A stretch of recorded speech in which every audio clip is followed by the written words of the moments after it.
Welcome back, everybody. How are you? It's good to see you, and it's good to be seen by you. Welcome to the show. Welcome, welcome, one and all. Welcome to our over 10,000 subscribers we have here, guys, and I couldn't be happier about that. Pardon the mess that's everywhere. Things are a bit chaotic right now. But anyway, I doing the welcome and being glad to see am he, Bill Sylvie, aka the Dungeon Delver, coming to you live, loud, and clear on a wonderful Tuesday afternoon. And Paladin Steve in there with comment number one. Hello, hello, everybody. Welcome to the new look. Welcome to the new reality. And boy, was it a time getting here. I can tell you, guys. I'm not completely satisfied with camera settings. My ear trumpet just out there gifting memberships. Thank you very much. Did lightning strike that ear trumpet by any chance? But thank you for the membership gift. I do appreciate that. My ear trumpet. If you're watching over on YouTube right now, and it looks like there are a few of you, and you just got that membership, say thanks to my ear trumpet. Thank them for doing that. But anyway, oh my gosh, I'm back. Joe Kaufman, good to see you out there. We had a really, really, really, really great time at the GUOGC, the Great Underground Online Gaming Convention. This is driving me nuts. Hang on a second. Sorry.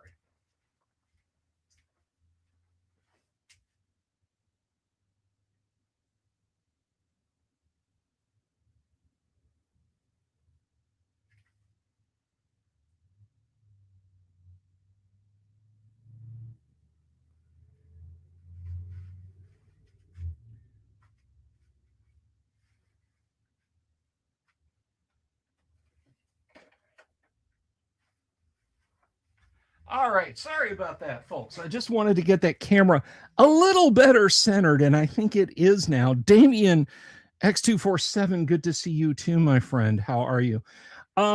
So the view that you can see right now,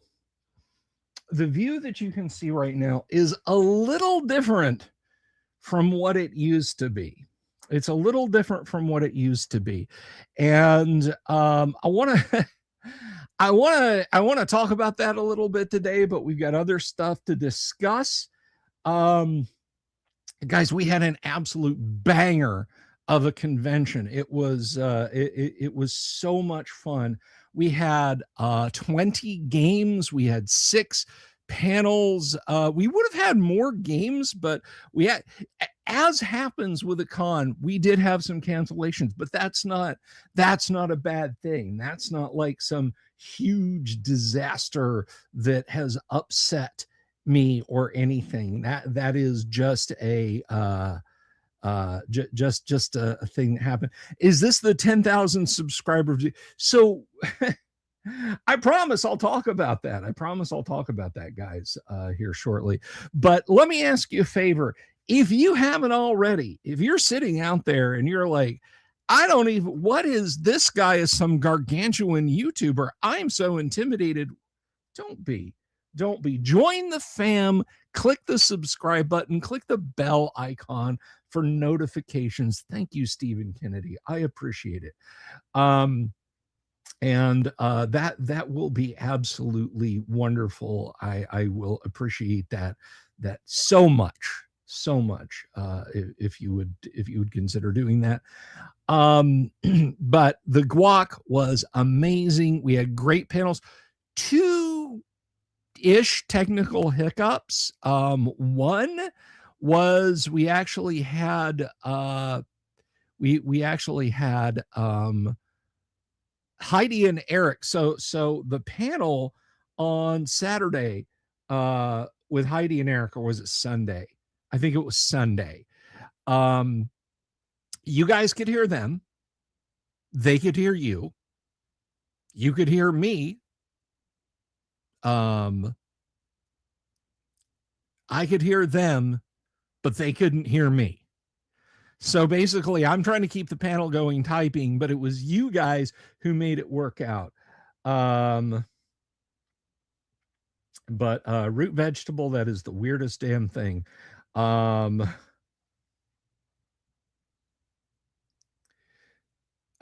anyway, so I had I literally had to play Chinese telephone to keep the conversation going, but it worked out okay. All of our other panels were amazing. We had author Alyssa Hazel, we had Tracy Lesh, we had Richard Witters, we had Sky Hernstrom. I feel like I'm missing somebody. Richard Witters, Sky Hernstrom, Tracy Lesh, Stephen Radney McFarland was there, and he's going to be back on the show very soon. Jay Mann, hello, good to see you. But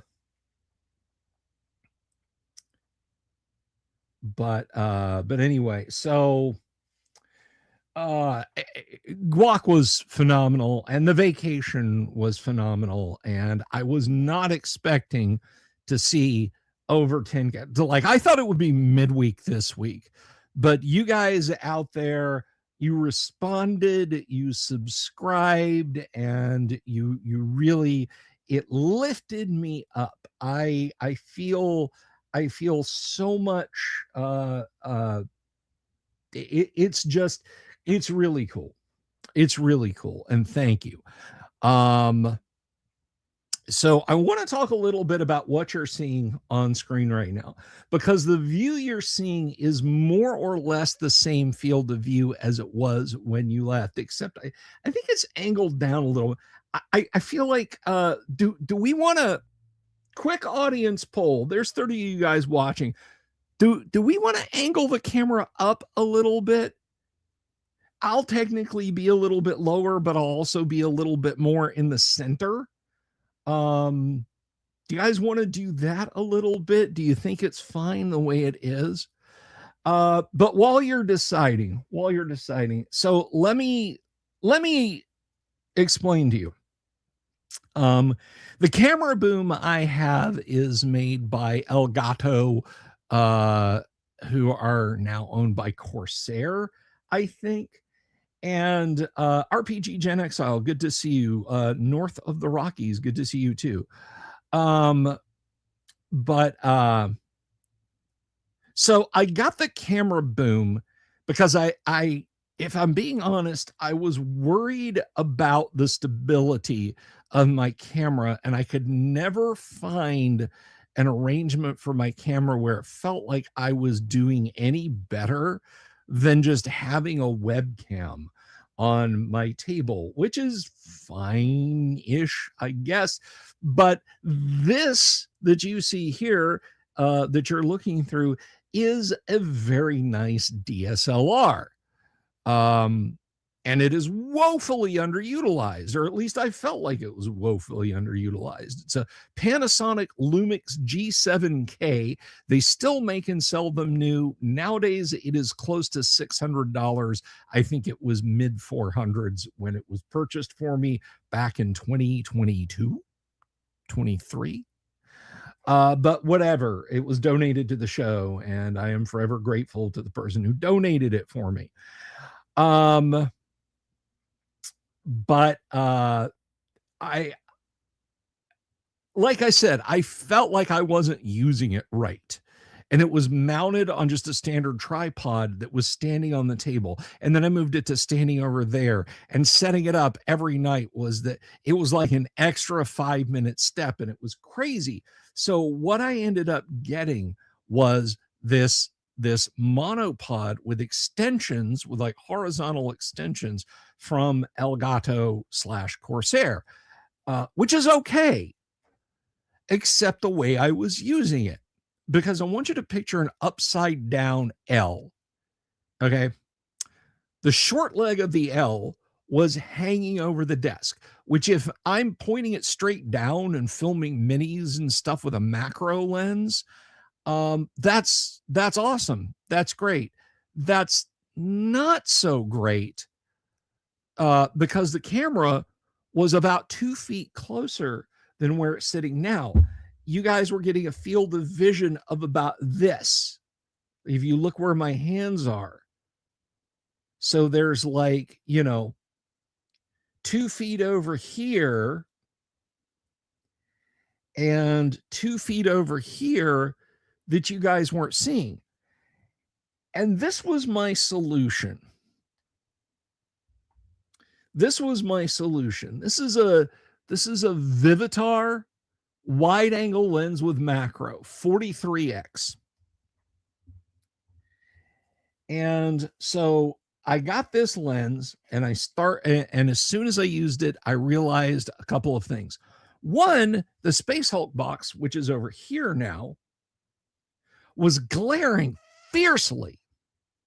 It was glaring fiercely. Nothing I did, no adjustment of my lights, no lowering of my lights temperature was changing anything. So with this lens, which I don't know if you guys will be able to see this, I'll break it out, but I don't have the box over here for it. But with this lens,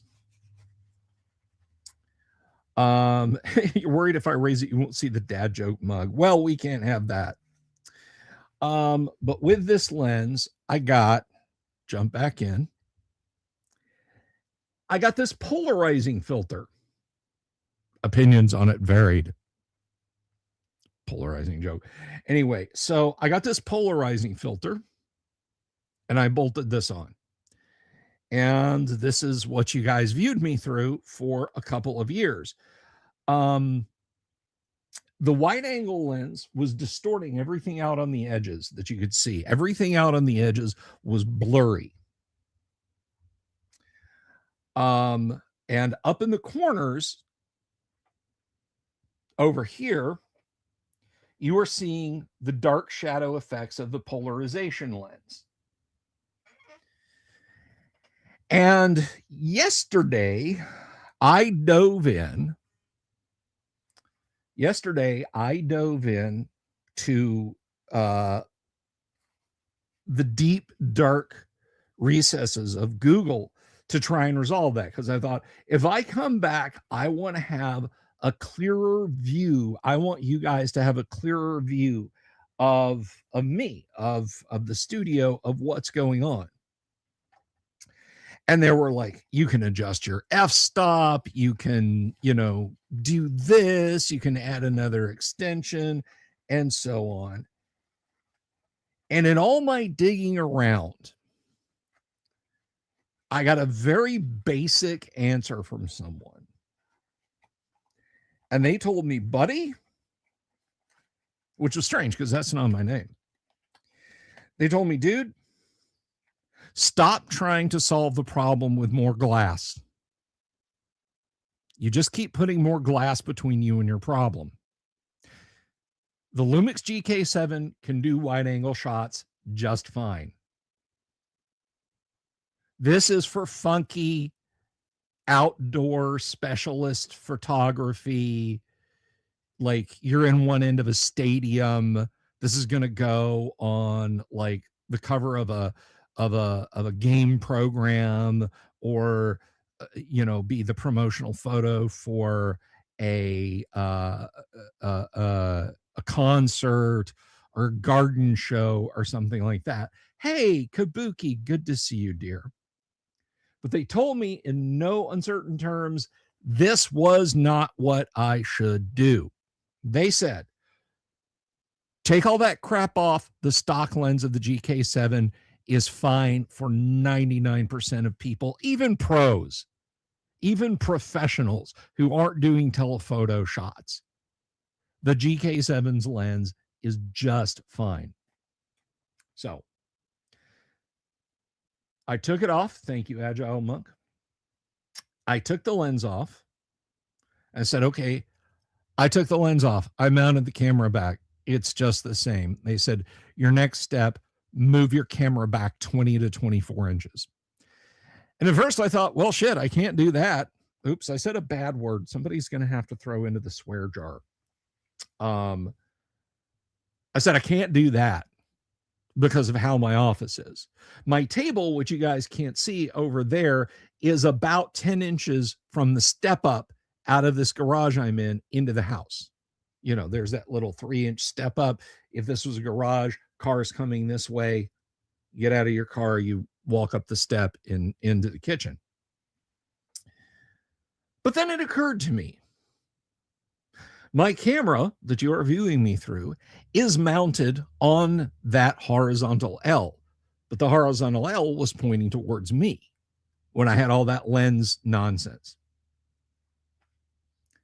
I said, hello, that's a knuckle. I loosened the bolt. I flipped it backwards. And here we are. I solved the lens problem. So, does anybody with a DSLR want to buy a very nice and not at all cheap polarizer and fisheye lens? Because I have a combo deal, such a deal. But no, this person advised, he said, hey, hang on to it. You may, you may want to do a cool shot. So, the other thing is this light over here. So to explain how the studio lights work, the studio lights use either a camera battery, just your standard Panasonic camera battery, or they use a dummy, which is just an adapter that's shaped like a battery that has a hole in the back. And that dummy can be powered by a wall wart, or it can be powered by USB. So I always had it plugged into USB. Here's the thing. That light probably draws more power than the USB on this computer wants to give out, or anything else I had it plugged into. So if I turned the temperature on that light up past a certain point, that light would start to strobe. Slowly, but it would start to strobe. So this light had to be dim. I had a polarizing filter, which made things dim, which meant as I sat here, I was basically sitting in the dark. I was sitting in the shadows. So blurry edges, dark shadows. I could have had like an original copy of the Magna Carta hanging on my wall, and you guys wouldn't have known. So by no longer having the polarizing filter on there and realizing I needed a better steady power source on this lamp, I don't know. I think I have fixed the look of my studio, along with the rearranging that I'm going to do, that I've done rather, which I'm going to tell you guys about.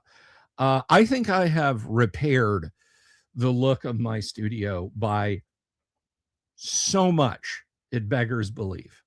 And yes, the live sign is here now, which hopefully that's not blowing out. Whoops.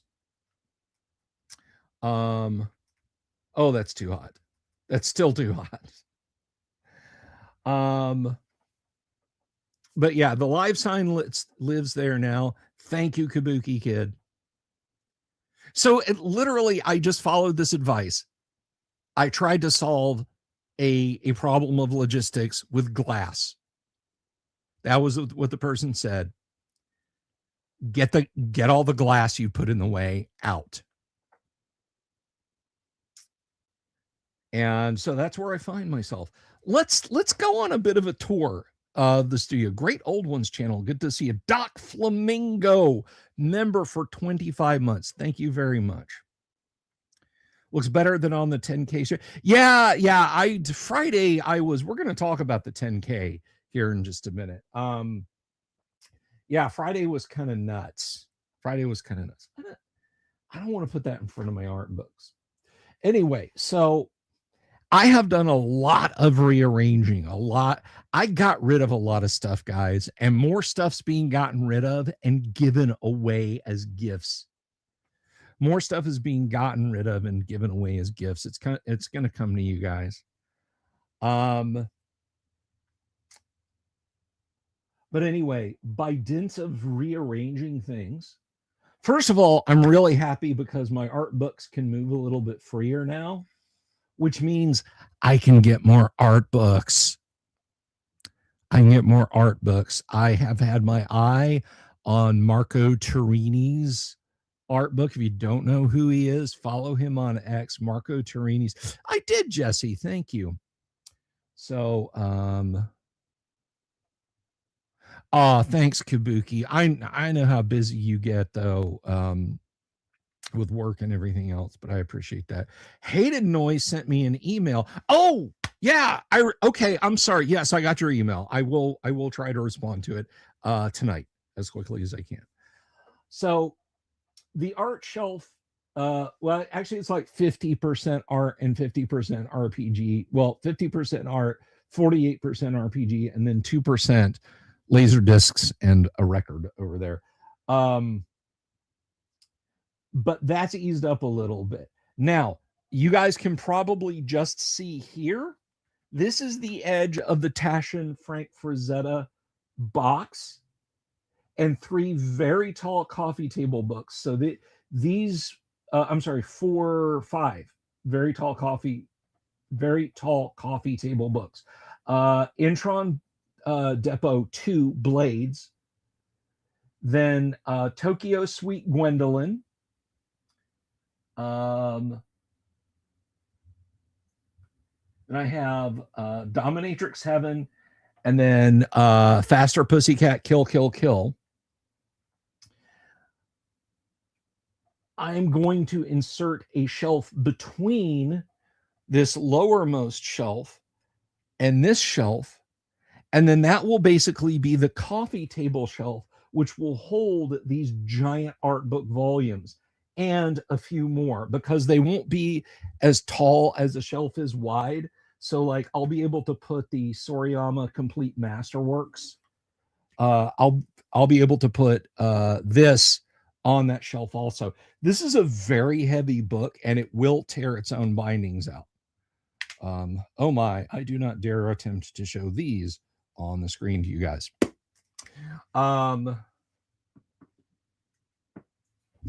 So yeah, I'm basically, my art shelf is going to be complete and the way I like it. You guys will be able to get a little glimpse at it. Now over here, you can see I've engineered a lot of changes. The D&D books are now up here. Over here lives Space Hulk, second and third edition, and Hero Quest. This is basically a Games Workshop shelf. So I've got Blood Royale, I've got Hero Quest and expansion packs, Warhammer Fantasy Roleplay. I actually have a 40K book over there. I have Codex Tau. Various art. This is mostly Steve Jackson, but I have Star Frontiers, Nighthawks, and Dungeon over here, and then down here is miscellaneous stuff. I have all my BattleTech and all my heavy gear, all my Call of Cthulhu, and Star Wars related. And then further down where you guys can't see, that's more miscellanea. Over here, I've got the Goodman Games Classics Reimagined books. I've got Twilight 2000, and then I've got my Dragon magazine collections underneath that. And then this up here is just miscellanea that I need to actually figure out. So I would love to, I know how, like, Kabuki Kid and I are in different time zones, but if it ever works out for you to attend the GUOC, the virtual GUOC, and you want to play some Space Hulk because you have waxed lyrically about it, about how much you enjoy it, I would love it if you could actually get into a game. But anyway, so in the overall, I am really happy with how things are. One thing that you guys can't see, that all this cleaning up, I love the look of the Tau. I think they're the sexiest army in 40K. I really do. And I think I think the Grogs, the neckbeards, really hated it, because every edition of 40K that comes out, they make the Tau worse and worse and worse and worse and worse. They've gone from like, oh, well, they're, you know, so if you take the like hard parody of the Roman Catholic Church that is the Empire in 40K, the Tau would be like this Christian Buddhist sort of mashup commune out on the edge of town. And as the years have gone by, the guys at Games Workshop have taken them from that to like Jim Jones, the People's Temple. It's insane. But you'd have to learn to play. Hey, I run them for beginners. I run the games for beginners. But no, guys, I had boxes scattered from here over to the edit PC over there. Getting this chair over here to do the live streams was a shin busting effort, because the casters would snag on cables over there. I would trip on boxes between here and over there, and it's just 5 feet, and it was killing me every time. I was despairing.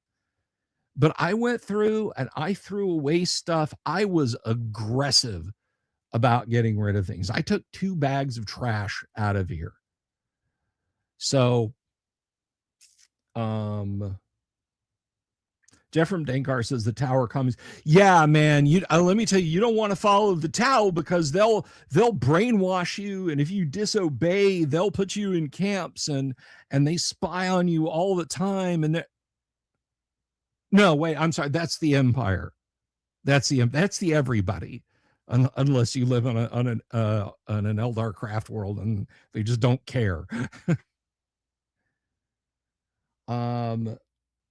But no, I am so happy with how organized things are, guys. Like, I can't express in simple terms how happy the new setup here makes me.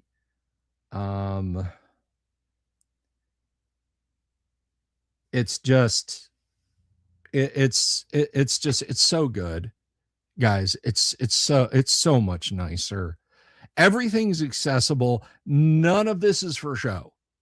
None of this is for show. If I want to play some Hero Quest, I got to be careful taking it down, but it's not like, my set, I have to disturb my, no, this is, if I didn't YouTube, this is still how this would be. If I didn't YouTube, that's still how that would be. I actually did a pose kit bash on one of their battle suits to make it a little bit more dynamic. Actually, I can show it off if you guys want to see it, but yeah. And like the thing with the Frazetta book, like, it's galling me that it's sitting here on top of the tops of other books, but that's temporary. Like that's going to be temporary. I'm going to take the Frazetta book out of the box and just put the box aside somewhere out of the way, just so I can pick it up, and look at it. And there's going to be live streams in kind of the new season, if you will, of the show. There's going to be live streams where we're going to do, this was actually on suggestion of one of you guys. We're going to do art book dives. We're going to get into to art books a little bit. It's not going to negatively impact my metrics to take some time during a live stream, or even to do a show, just to record a video and dive into some of these art books. Now, I do have to be careful. There are a lot of these books that appreciate the human form at its rawest. We'll just say that. Okay. But there's a lot of this stuff which is very work safe. Lee Brimcombe Wood's Colonial Marines Technical Manual, which is almost a systemless RPG book. It really is. Oh, Matt Rhodes has 2 art books. I've got Tellurion and I've got the Matt Rhodes sketchbook over here. Most of Intron Depot, not all of it. Let's see. I've got the Regis Moulin books that have these absolutely beautiful sketches. You guys want to see the custom? If you haven't, let me know in the chat if you want to see the custom sketches that Regis has done for me in those 2 books, and I'll pull them out and show them to you, because I can do that now. I won't get caught in a cable like a turtle getting wrapped in a discarded Chinese volleyball net. I have HQ core rules and 7 adventure packs now. Just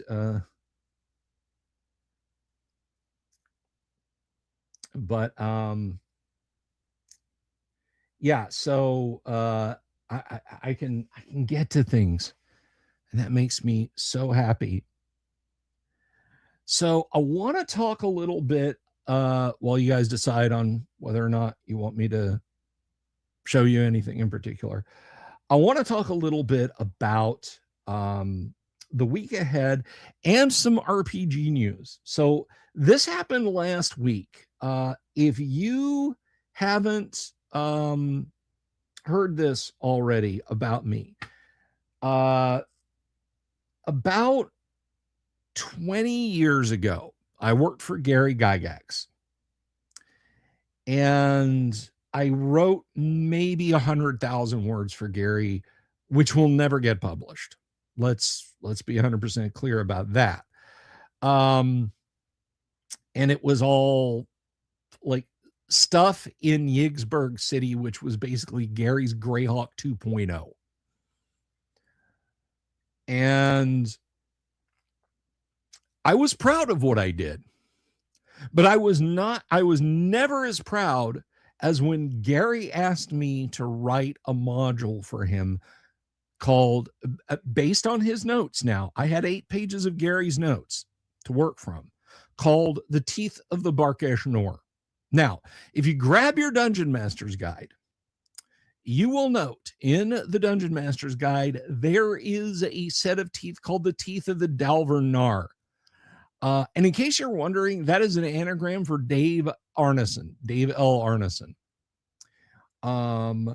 Because Dave had a jar with all of his baby teeth in it. Gary was kind of giving a nod to Dave. So the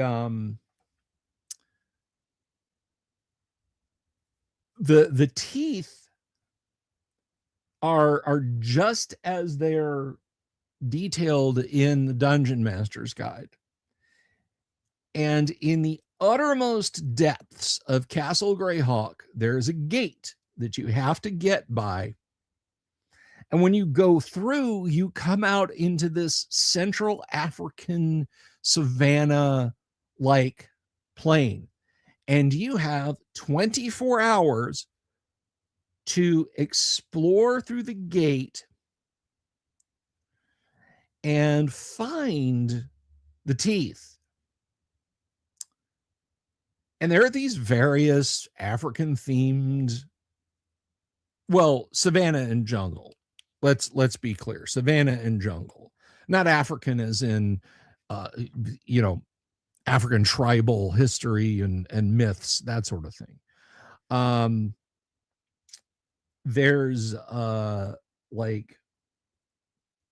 well, I don't want to spoil anything because it might actually come to fruition.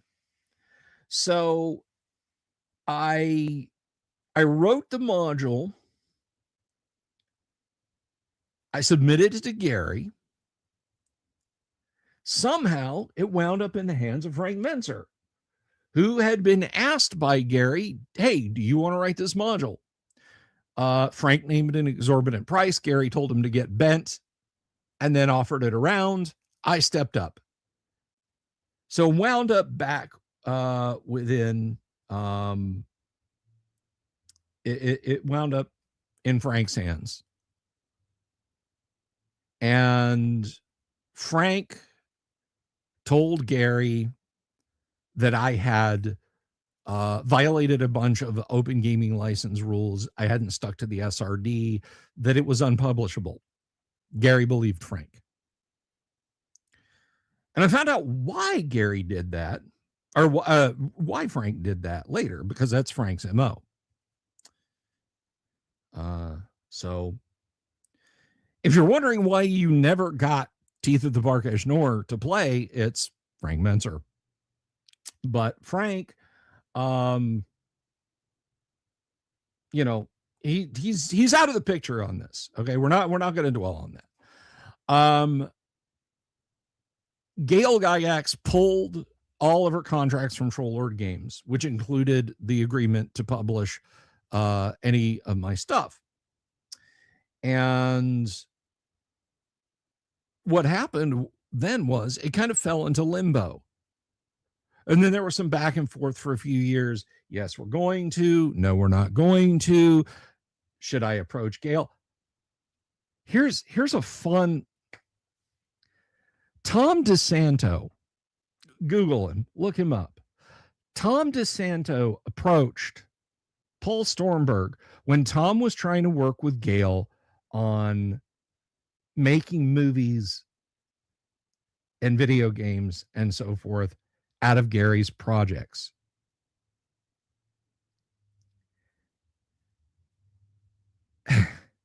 I still can't believe this.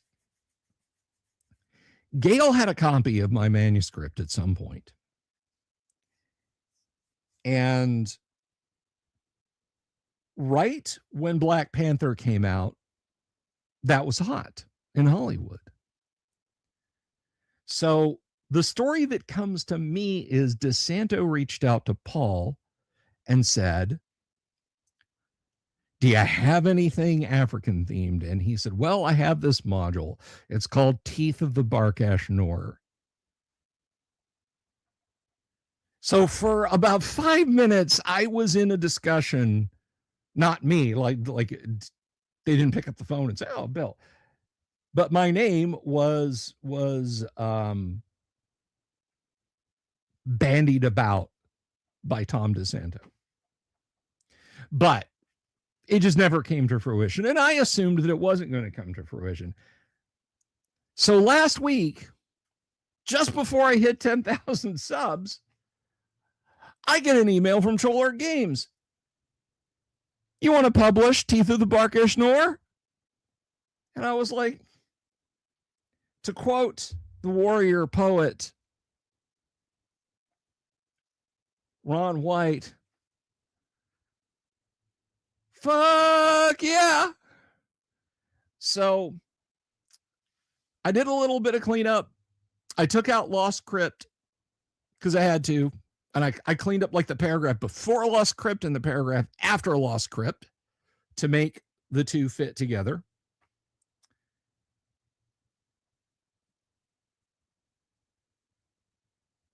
And so now sitting on the hard drive on the PC over yonder is waiting for them to tell me that they've hit the stretch goal for their crowdfunding. I can't remember what it is. It's not GoFundMe. It's not Kickstarter. Is it Indiegogo? I can't remember. It's not Give, Send, Go.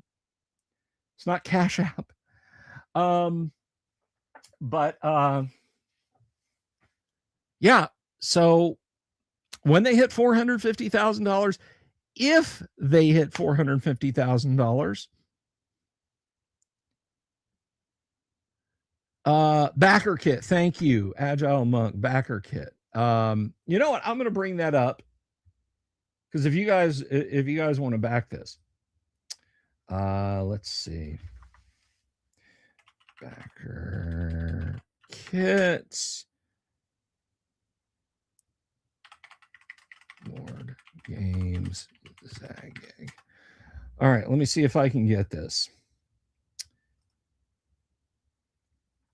Okay, here we go. It's a 422,000 with 11 days left.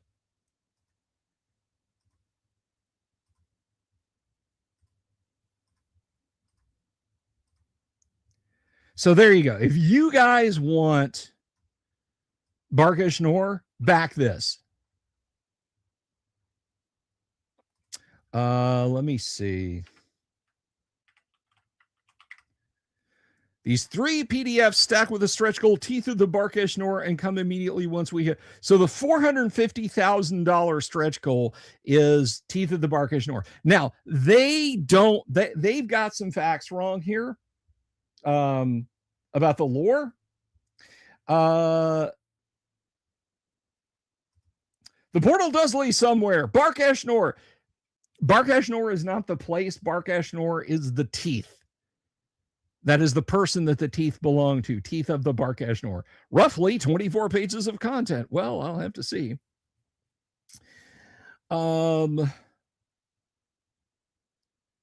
So I'm excited about this. It's been a hell of a ride. I hope it happens. But as I have said, when I have a printed copy in my hand of Teeth of the Barkish Nor, I will believe it's going to happen. Whoops. That's way down there, isn't it? Woo! Gave you guys scoliosis.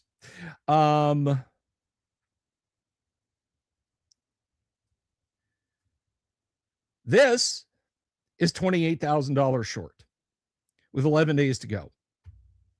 If we math,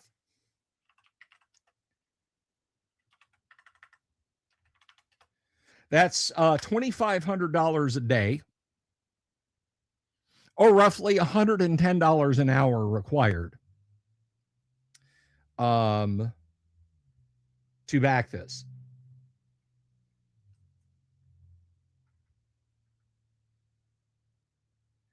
And I'm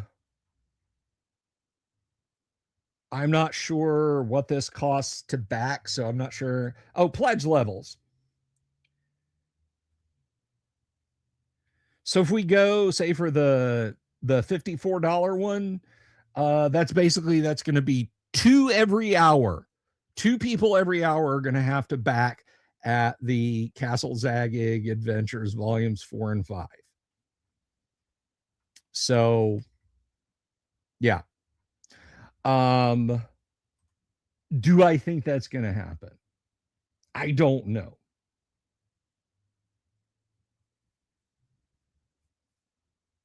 DJ Holland says, agreed. Thank you. I appreciate Kickstarters and similar, but I want a project in my hand when I pay the retail price.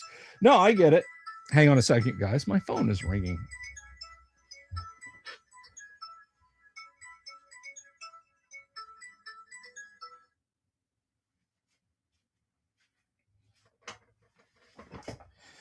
Are these the prototype of the Teeth of the Dalvernar? Yes, they are. Now I can tell you guys, here's some fun lore about these. I don't want to get too lost in the weeds on this. Oh, you know what I do want to do though is I'm going to share this link because it benefits me. It benefits me to share that. Do I still? Yeah, it's still up there. These are the have I played Castles Act? No, I have not.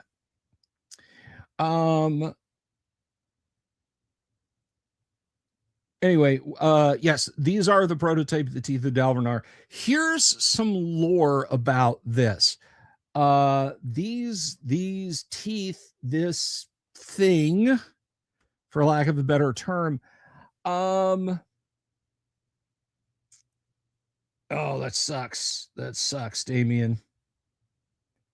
No, let me tell you, I am not putting the onus on anyone to jump up and back this right now. I'm just saying that's what they have to get.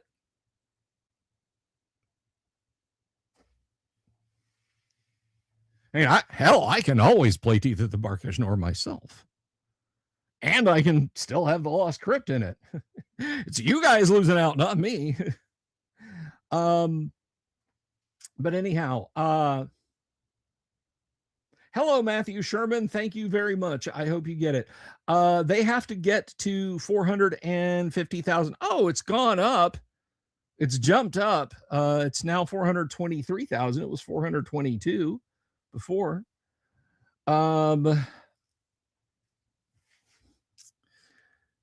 Anyway, when this was written, there were no paladins in AD&D, or there were no paladins in Dungeons and Dragons. Hey, thank you very much. Thank you very much, brother. Jack sharing that 2 pounds that he and I swap back and forth all the time. I'll pledge him $5 like the next time he's on a stream.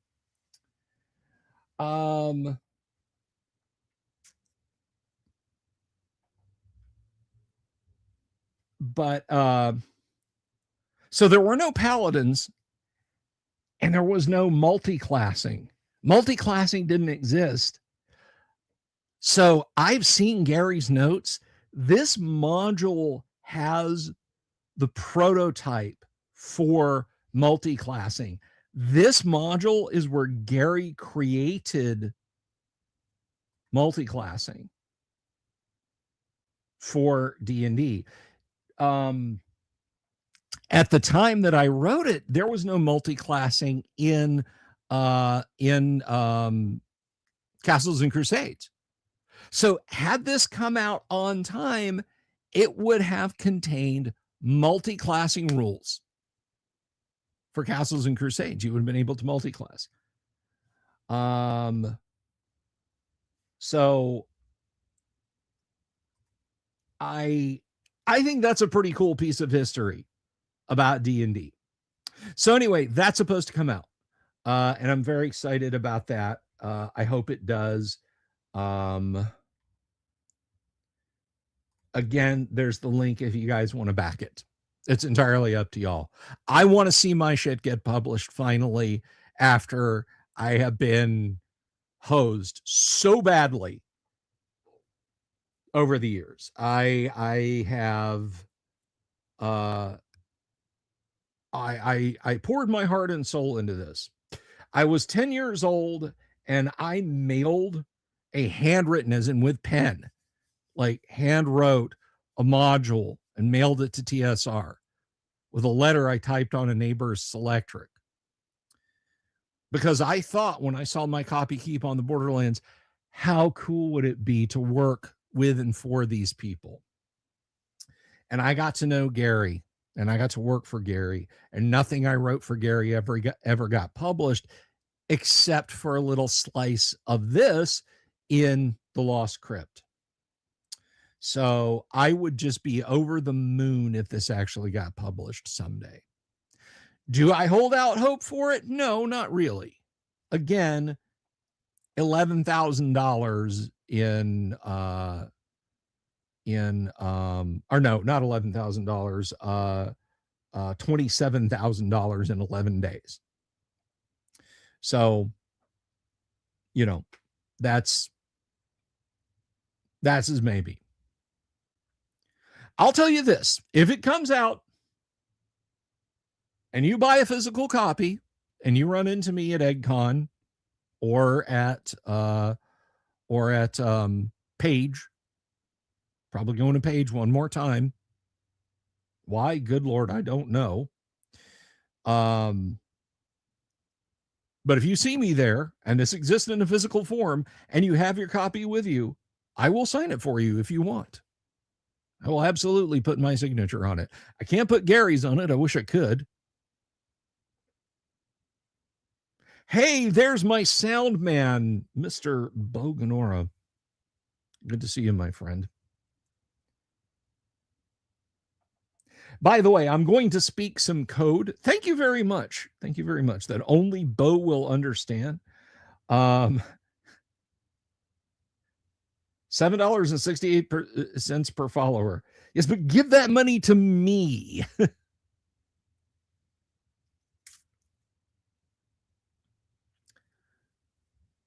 How about guac? Okay, yeah, we're going to talk about that. So tomorrow night we are playing first edition AD&D. We are back in the saddle. Have you guys missed playing AD&D? I have. So we're going to play AD&D tomorrow night. We're going to have a group here. We're going to be playing first edition Advanced Dungeons and Dragons. I'm ready for it. I hope you guys are ready for it. I'm excited about it. It's going to be a lot of fun. It's going to be a lot. Hey, one of my neighbors drove by listening to he was listening to music so good, he thought everybody in the neighborhood should listen to it. Thank you, neighbor. So yeah, we will be playing first edition AD&D. Wednesday night, we will be doing a deep dive. We are going to grab a copy of it's to recover from getting curb stomped on Yang's Round Table. Hey, you step into the pit, you know. It's like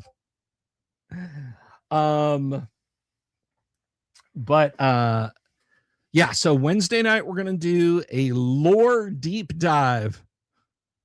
Oh Lord. Thursday night, I don't think I have a guest planned for Thursday night, so we'll have to get up to some more shenanigans on Thursday night.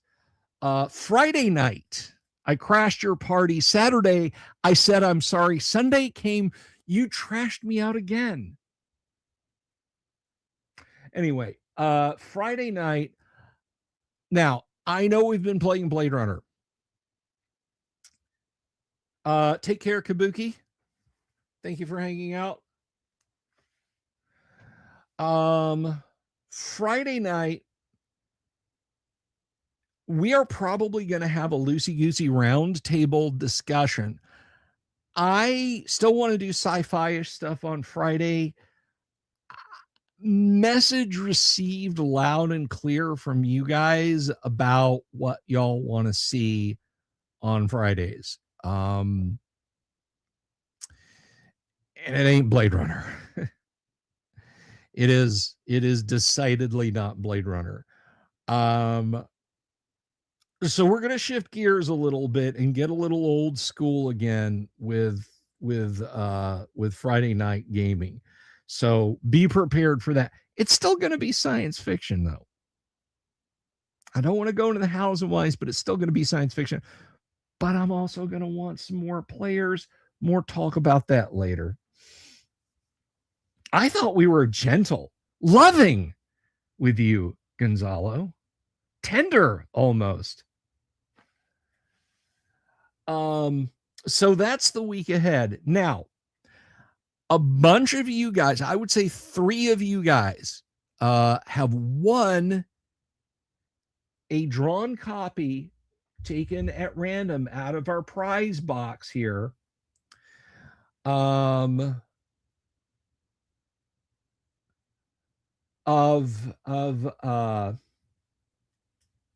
Dragon magazines. Some of you guys have won these drawings. You have paid for postage. I have been remiss. I am going to get them mailed out on Wednesday. One of you, and I think it's Bob Jester, but I could be wrong, or it may be Rabovsky. I owe a copy of Crom. a flash drive copy, physical copy of Crom. That was before the con that you bought that, and I apologize for that, and I'm going to mail that out. So I'm not doing any prize drawings until Wednesday after I have sent out the prizes that have won. I am not mailing out any prizes until I send out the ones that won. Wednesday, by the time I'm streaming on Wednesday, I will be telling you guys, yes, I've sent these out, and the people who have won these, they will get the information in the mail. Hey, you've won this, it's on its way. And then on Wednesday, we'll start doing our drawings again, and I will not be remiss anymore. I will not drag my feet on that anymore. And I apologize for how long it took me to get to that. It is now May. No, it's almost May, but January, February, March, April, May.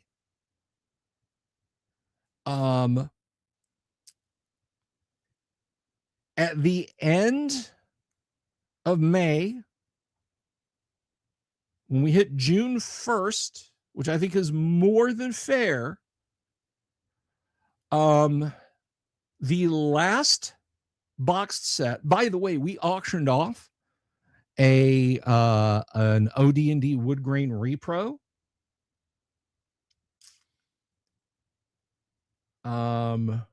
And thank you very much to the purchaser of that. That was awesome. But if the final box set is not claimed, and I have reached out to the person, I have mailed them twice now, I've emailed them twice to let them know. If they don't claim their wood grain copy that I gifted away, we will have a special drawing for a wood grain copy repro of original D&D.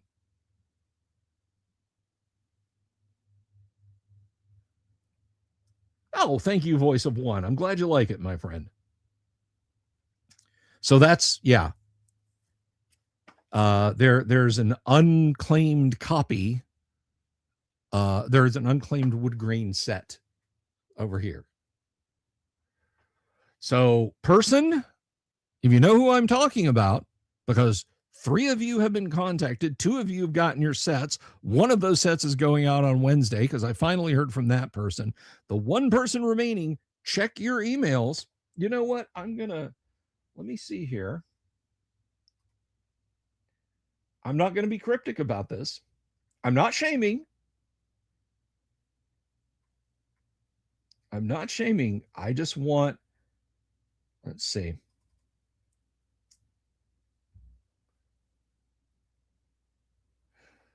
Let's see. Yes, Todd Sharp. I believe Todd Sharp. Because Jermore got his. St. Cuthbert got his. Jack Neller got his. Todd Sharp. If you're out there, if you're watching, you have the rest of April into May to reach out to me. That's 6 months. It's almost 180 days. So I think I've been pretty fair. So if by June 1st I haven't heard from you, we're going to have another drawing. So Todd Sharp, I don't want to miss you, buddy. It's me, right? Is it me? It's me. Is it him or is it me? I know that. It's so strange you think I don't know that. Why don't you investigate yourselves? This is the 3rd time you've been to Hong Kong this year.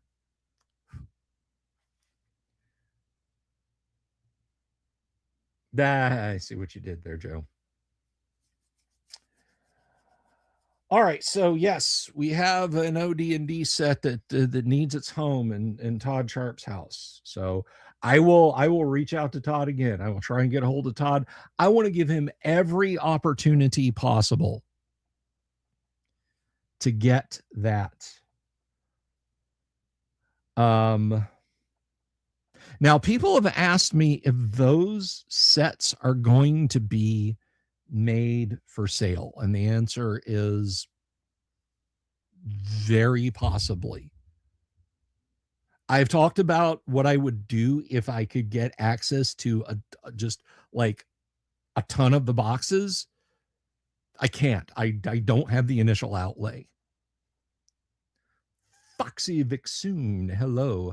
I saw your husband milling around here. If you wanna walk around the audience area and see if you can find him.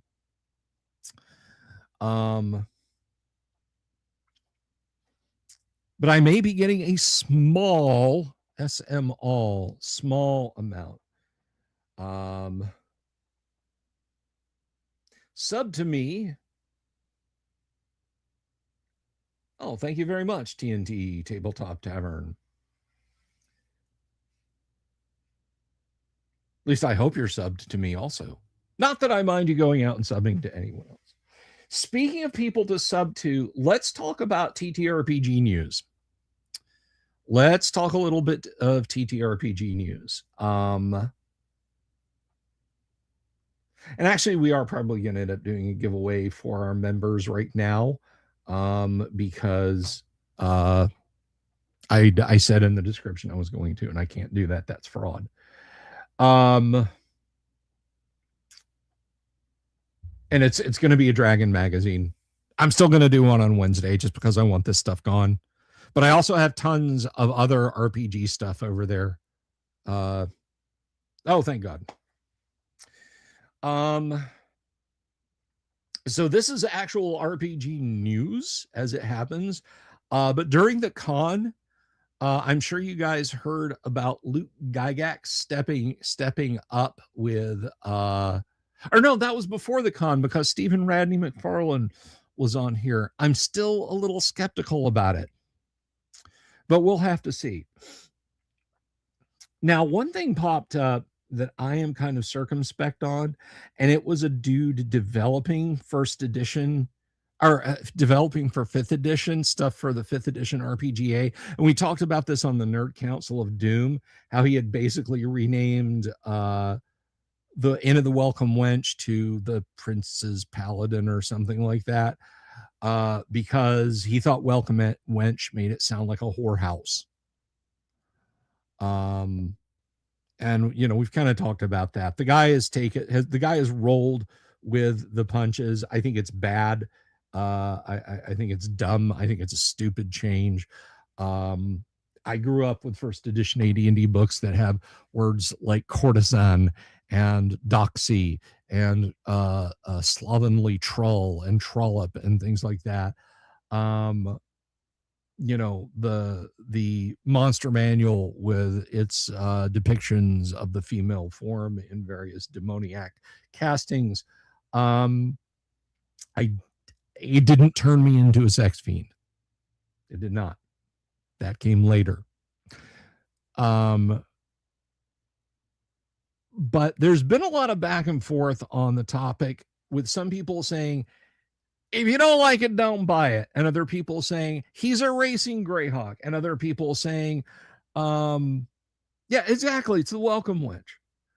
And other people saying, well, it's not actual published Greyhawk. This is something that was written a long time ago. And then other people are saying, but it's getting published right now, and it was published for the RPGA, and people can see it, and this will be their presentation of it. You are creating two split images of what it is, of the actual module. We're not actually changing the module, but this is the one you can buy for 5th edition, and we did change it. So I'm a little... I don't think this is impacting the overall culture of what's coming in Melf's Guide to Greyhawk. I mean, they've already rolled the calendar back to CY 568 or whatever it is, and they've ditched all the furry races. So no tieflings, no turtles, no loxodonts, no tabaxi, none of that shit. Thank God. Tavern of the Dopamine Drag OnlyFans model. I like it.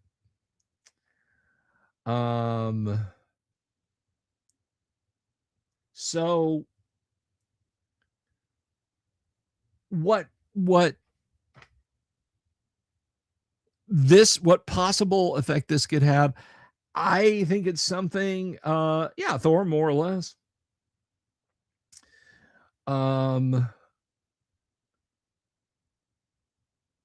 I mean, look, you know, people talk about the death of a certain mindset in Hollywood and how things are going back to being based. And then other people point out, no, not really. Because here's this, and this. And they're like, oh. It's not completely out of the system yet, guys. Let me just say that. And we'll leave the culture comp and then we'll move on. Has this dinged my optimism, Death Angel? Yes, it has a little bit. I said I was 55%. I'm down to 52% now. But, you know, barring Steven coming in and writing like the Tabaxi, Loxodont, Lizard Folk, Dragonborn, Tiefling expansion to Melfsky to Greyhawk, I don't think it's going to ding it that much. I have already said I'm going to buy that when it comes out because it's Greyhawk. It is Greyhawk on the timeline that goes all the way back and skips out of all of second edition, all of fifth edition, all of fourth edition. Yes, there was a little bit of fourth edition Greyhawk, all of third edition, and lands right squarely on top of your World of Greyhawk folio. There's one up there. That's one pointing there. And that gives me some hope. That gives me some hope. So we'll see. Now I want to share something with you guys now. I'm not going to do a live watch and react. I think react is like brain rot. But I am going to I am going to share a link with you guys. Where is it?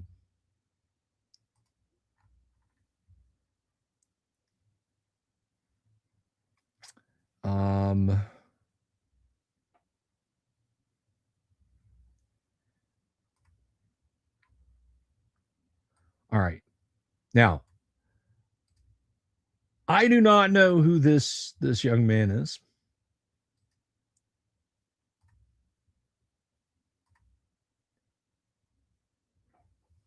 I hope you love it, Thor. Who's publishing it? Whatever Luke's dynamic is. Or maybe Wizards of the Coast. I honestly don't know. So this video right here. Again, I'm not going to show the video on the air right now, but first of all, I want you guys to check it out. Be careful because I don't want to.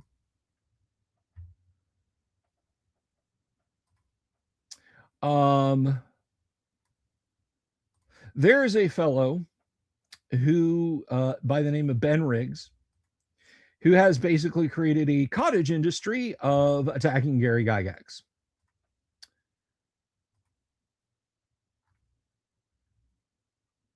And where is the link? Where is the link? Please let me do this. Add screen, Share screen, share screen. All right, fine. We'll do Brave tab. This is attention Ben Riggs re the Gygax talk, because Ben Riggs went out on social media. He attacked Gary Gygax.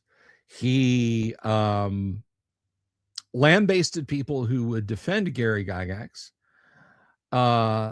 He stopped just short of calling Gary Gygax some things that if I repeat now on YouTube will damage my channel. YouTube will go, "You're delving into controversial topics. We're just going to mute this video." This young man, who is braver than me by at least fivefold, he made not one but two videos. It's gotten 8,000 plus views. I asked him if I could react to it once he got his other video out there, and he said yes. He said, "Go right ahead and react, please." I have left comments under the video. He basically has gone hard in the paint on saying some things that need to be said.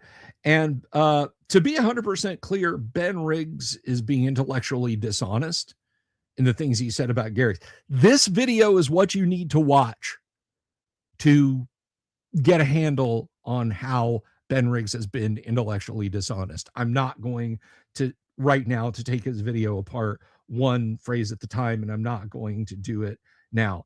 I will say that Ben Riggs is intellectually dishonest, and I will say that Ben Riggs is intellectually cowardly, because at the end of his arguments, he said, "This is something we need to have a conversation about." He has gone radio silent on all platforms, and he has turned off all comments on his blogs. You cannot have a conversation with Ben Riggs.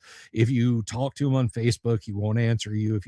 He hasn't posted on Twitter in a year plus.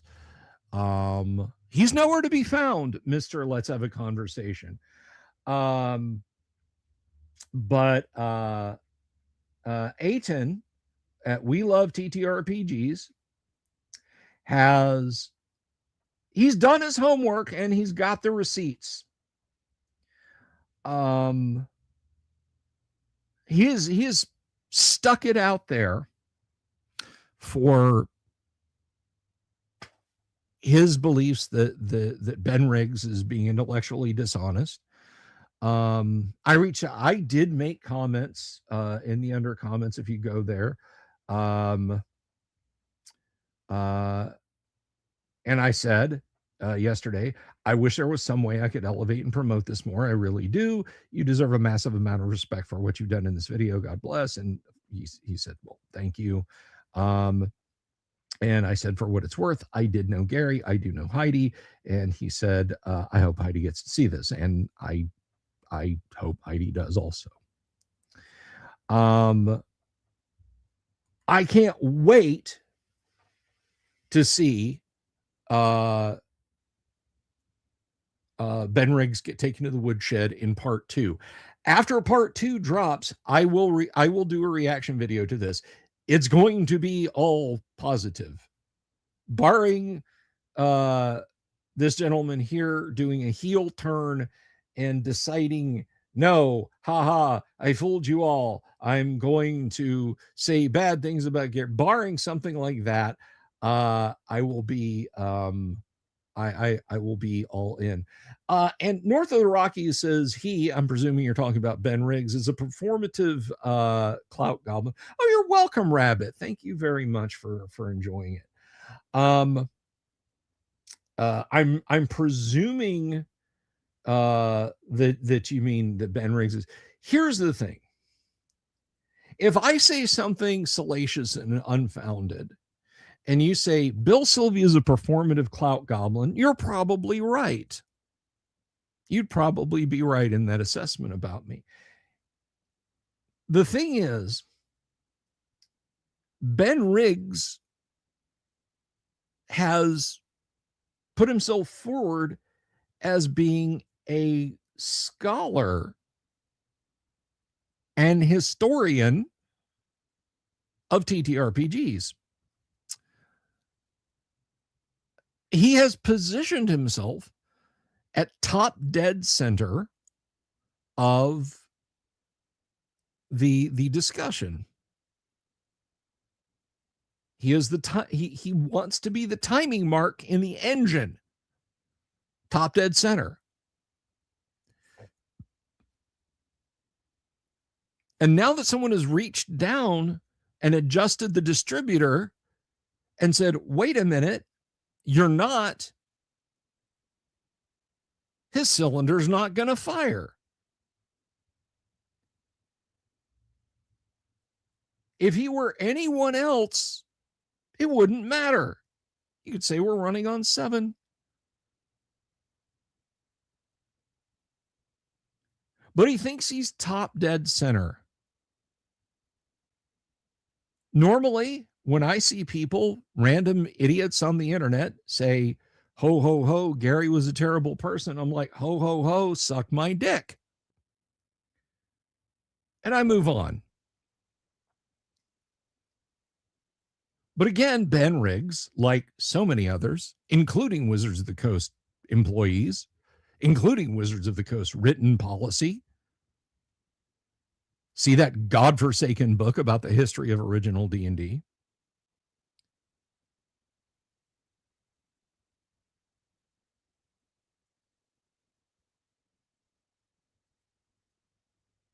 Ben Riggs set himself up to be in that position and said, let's have a conversation about that.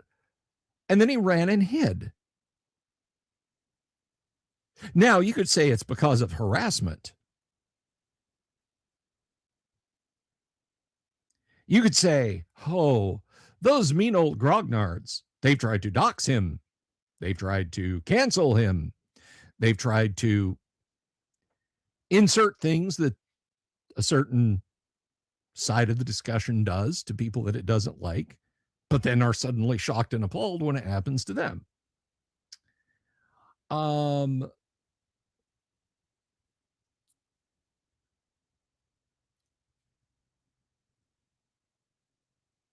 But he asked for this discussion. He asked for this discussion. Watch this video. None of this is call out. None of this is an attack. Oh, it's an attack on Riggs' lack of scholarly rigor. I think in that respect, Riggs should absolutely feel attacked. He absolutely should feel attacked. He should feel torn down. He should feel dragged down because he's supremely intellectually dishonest in all of his comments. I don't think he's got an intellectually honest bone in his body.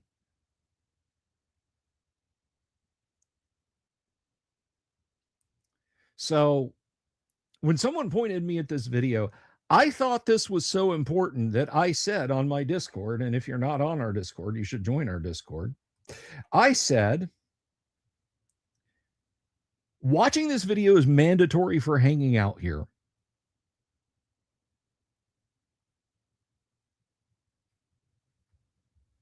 You might not like ATN. You might not like, I've heard some people say, well, I kind of like what he says to say about Gary, but his politics, blah, blah, blah, blah, blah. If you follow me on X, you will note that my profile says first edition Advanced Dungeons and Dragons only, no politics.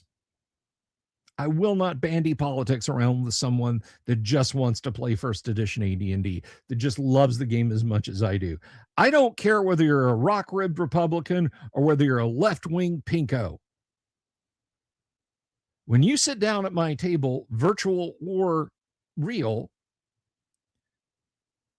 and you want to play first edition AD&D, we are going to play first edition Advanced Dungeons and Dragons. If you leave for a Trump rally, or to a No Kings protest afterward, I don't really care.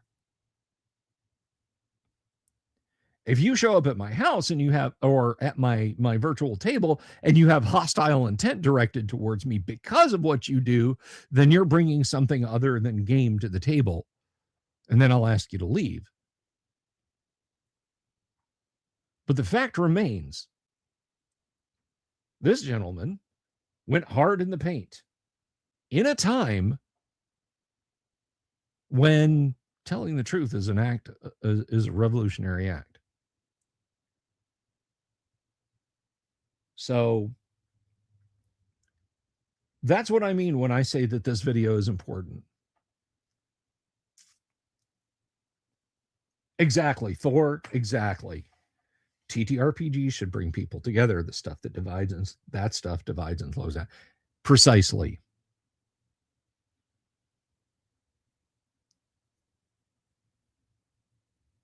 So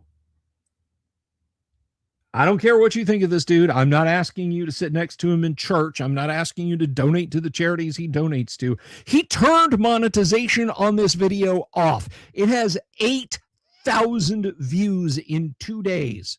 That is better than any Wizards of the Coast OGL Crisis video I have ever done. My Gary Gygax live interview video that I posted up 5 years ago only just now has over 10,000 views. It's got like 11,000 views. This guy's going to clock that by Wednesday easily. And he has turned monetization on this video off. He states in his intro thesis, I'm not doing anything with monetization on this video. I have turned it off. I've turned off ads. That's how important he felt this to be.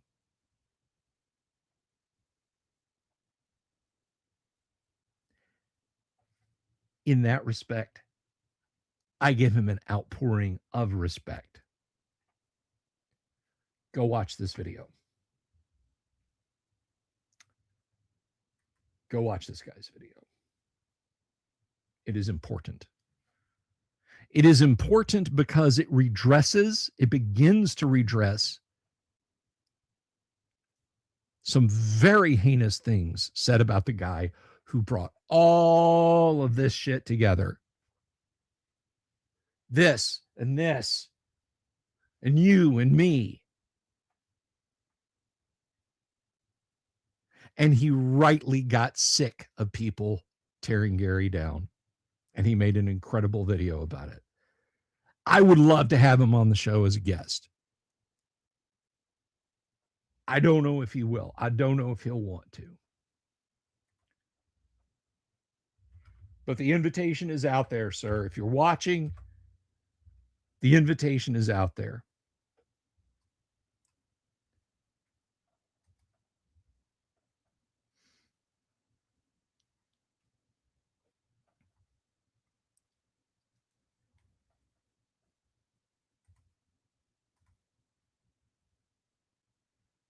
So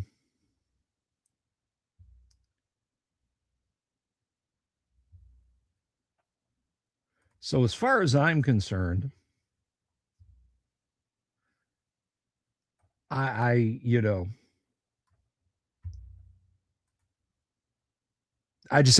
can't think of a better way for us to block Boone Flyer from ever showing up in the audience. Oh, hey, Boone. How are you? Good, buddy. But no, I'm kidding with you, man. I'm kidding with you. There's a little zing there. But anyway, so I really hope you guys will check that video out. Check out his video.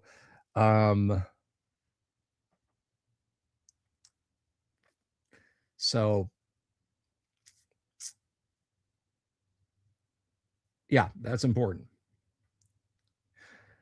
All right, let me see here. I feel like I unfairly stung Boone Flyer with my joke. Like it could have been anybody that jumped in. All right, I'm gonna do a thing here. All right.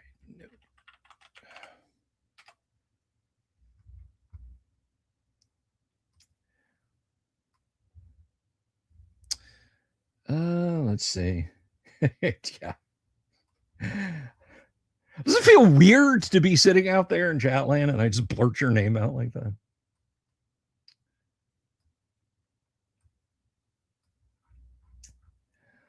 All right, what do we got? Hey, oh, there we go. Okay. My ear trumpet, are you still out there in the audience? Are you still out there? My ear trumpet, if you're still out there in the audience, please let me know. If you are out there, sir. If you're not, I will go to, let's see. I will wait a few seconds to see if my ear trumpet responds.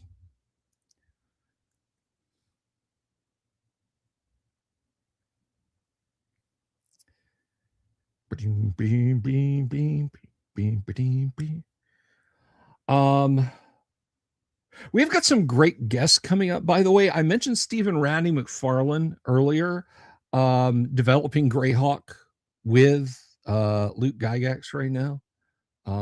Just awesome stuff. You know, I'm going to go over here to YouTube.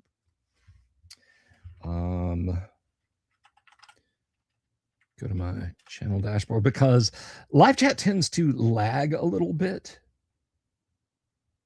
The Moria Gate thing. Okay, this it's a book holder. It's a cookbook stand, technically. It's so pretty and so neat, though, that I don't have a like. If you put a book on it, it covers it up. Then it's just a stand. So it's like I want to use it to purpose, but I can't. You know. We're currently at 10,018 subs. Who wants to be 10,019 and 20? Let me know. Hop in live and let me know.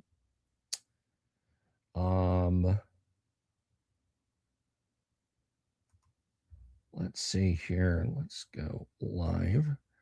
And let's come over here. And watch this.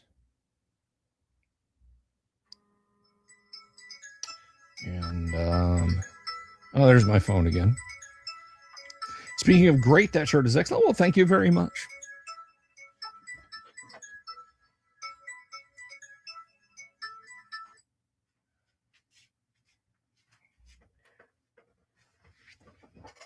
Twas potential spam. But yeah, it is literally just a cookbook stand. Again, if you put a book on it, it's covered up. It's hidden. You can't see what it says. But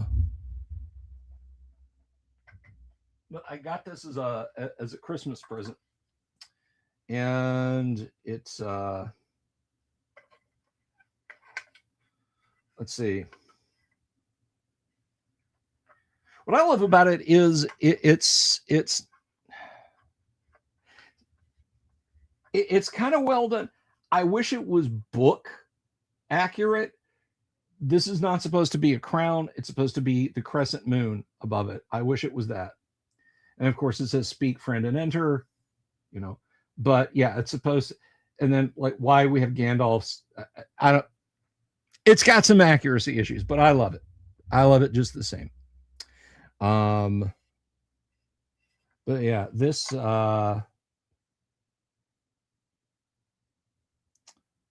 a sticker on the back. I never noticed that. My wife just could not stop bringing me the Tolkien awesomeness for Christmas. I got this. I got like 3 sweaters. I got like 5 t-shirts. The Frazetta book, which I knew was coming. The D20 sign, which I didn't know was coming. It was so cool.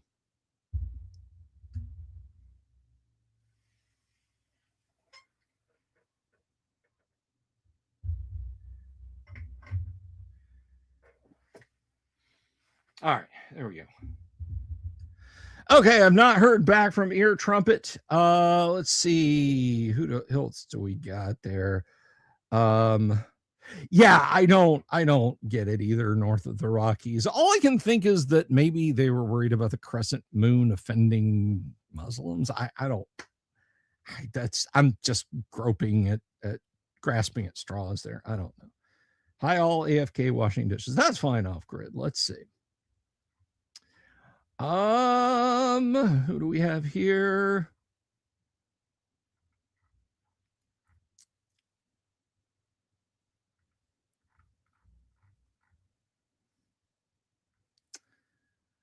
Let's see.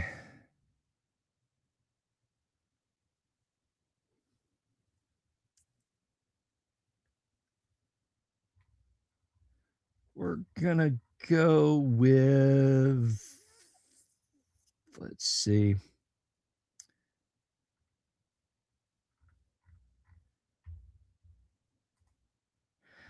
I'm feeling a little cheeky today, so I'm gonna say this. We got just kind of it's gonna be this one.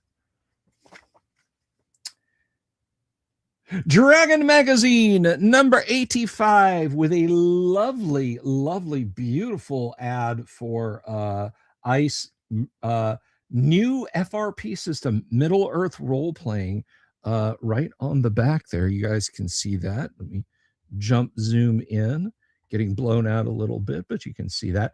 Beautiful ad, beautiful condition dragon. This one has an AD&D tournament module in it. The Cleric Collection. Ooh, I wonder what that is. I haven't read 85 in a long time.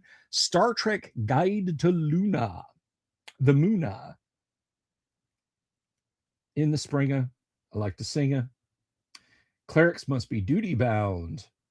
Duty. Ral Partha Miniatures. Cast your own fantasy figures. The Duncan Company. Did anybody ever do that? You get the car tire weights. Try and melt them down. Anyway, oh yeah, there's a nice looking adventure module there. This is the Twofold Talisman by Roger Moore. Peter Taterzinski. I am not making that up. Taterzinski, Doug Niles, and Georgia Moore. Anyway, Dragon Magazine. 85. Dragon Magazine 85. Gonzalo Lira Bartab is our winner of Dragon Magazine 85. Gonzalo, send me your contact info. Congratulations. You are the proud winner of a copy of Dragon Magazine number 85. Actually, I think it's 85. Kabuki is conversant in Spanish, she could tell me, but she left. So yes, Gonzalo Lira, send me your mailing address. You have my email address, and I will drop that in the post on Wednesday and shoot that to you. Now we come to the part of the show where it's mail call time. It's martini time. It's martini time. Slot that there, facing this way, so I know it's a 1-1, and I won't accidentally draw it when I do the next drawing if I haven't sent it out by then. All right. Mail call. Where the hell's the mail call?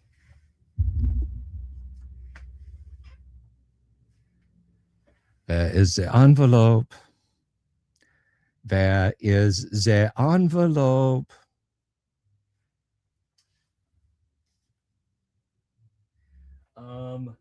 I put it right.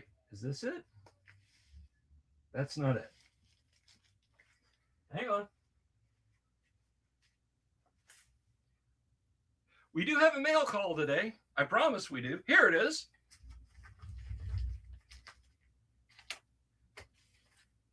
At least I think we do. Is this it? Yes, this is it. Today's mail call comes to us from Advanced Fantasy Games. That's right.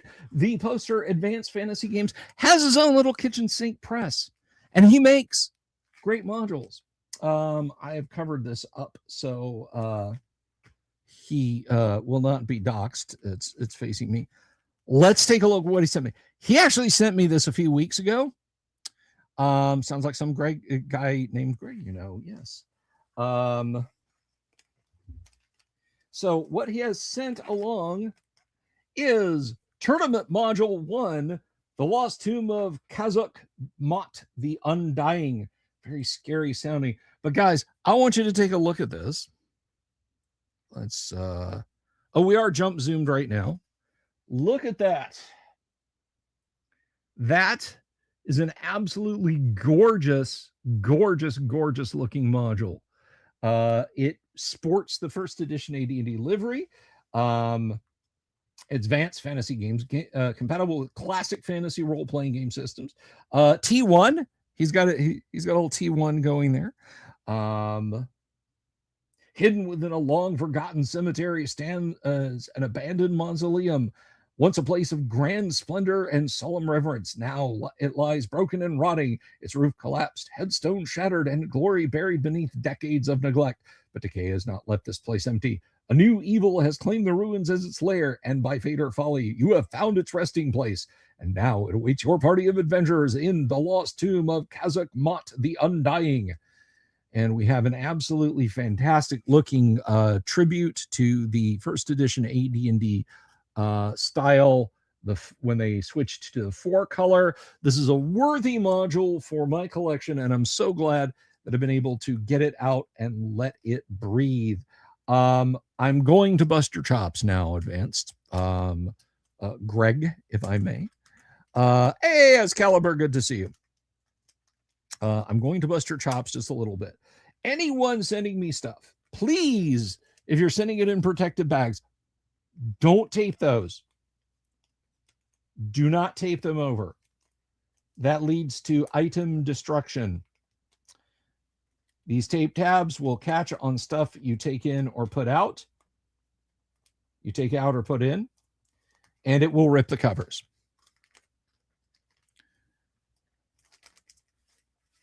So there we go. Oh, and it's got a detachable cover, kids. It comes with an art print. This is an awesome looking art print. I thought it was the back of the module. There's still 7 days left on the Kickstarter. Let's take a look at it. A beautiful looking non-repro blue style map. And while this is 20th century MT font, it's also big enough that I can read it. And that is fantastic. This is just a gorgeous piece of work. Thank you so much. This will go on my shelf over here. My first edition AD&D shelf is scary stuffed with stuff. But wait, show how the cover is. I did show how the cover is. The cover detaches like it's supposed to. So you can use this as a GM screen.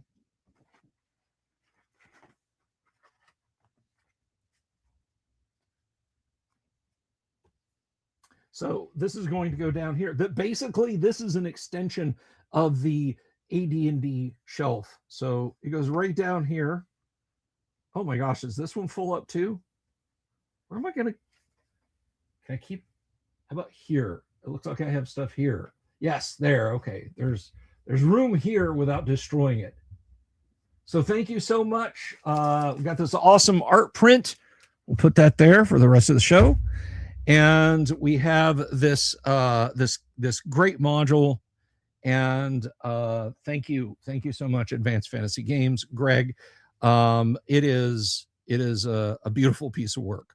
So thank you for contributing it to the show.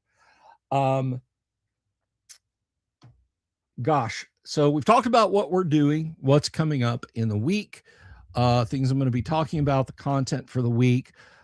I've kind of shown you guys around the studio. can I just say, without belaboring the point, I absolutely love that I was able to get this sorted out. I really, really do. This was driving me crazy for the longest time. And like I said, I bought this. This wasn't cheap. I did not. I was like, oh yeah, they're $10 lens and $5 polarizer film. No. My head is. Do you ever watch the old Warner Brothers cartoons or even Tom and Jerry, whatever? They do something stupid and their head morphs into the shape of a sucker. I'll sort that out later. I'm not going to put that there. Show off my embarrassment. Besides, that's not where it goes. I did not get a new camera. I started using my camera properly, Death Angels. I stopped trying to solve my program with multiple layers of glass. Yeah, it's not fisheye because I don't have the wide angle lens on here anymore. And yet, look at this. I have the same wide angle effect. This is everything you would be seeing if I had this thing attached to the camera still.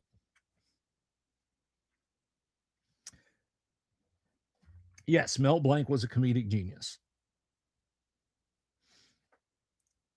Although I will say the oddest thing I ever saw Mel Blanc do was just show up out of nowhere in Strange Brew. He played Bob and Doug McKenzie's dad.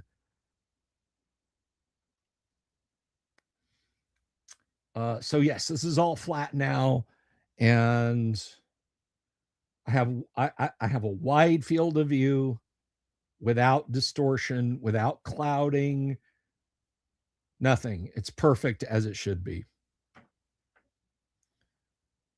He needed money for his carrot.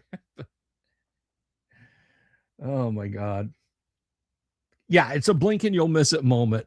They walk in on him having sex with their mom, and he's making cartoon noises. It's kind of unsettling. Gosh, what time it is?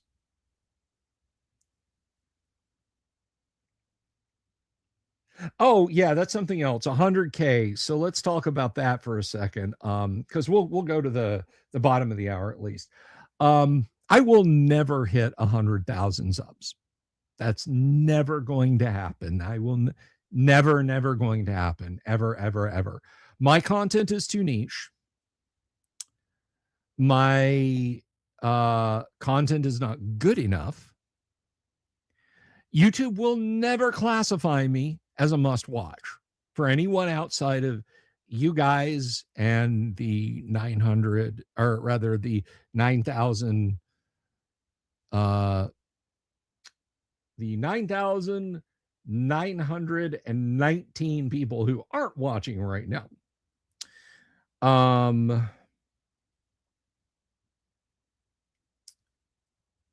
That's just the nature of the beast. I'm not sad about it. Okay. I didn't set a goal of 100,000 for myself. And now I'm depressed because it'll never get here. At my current rate, I will hit 100,000 subscribers in 31.8 years. I will be almost 90 at that point. Very likely unable to enjoy hitting 100,000 subs or much of anything at all.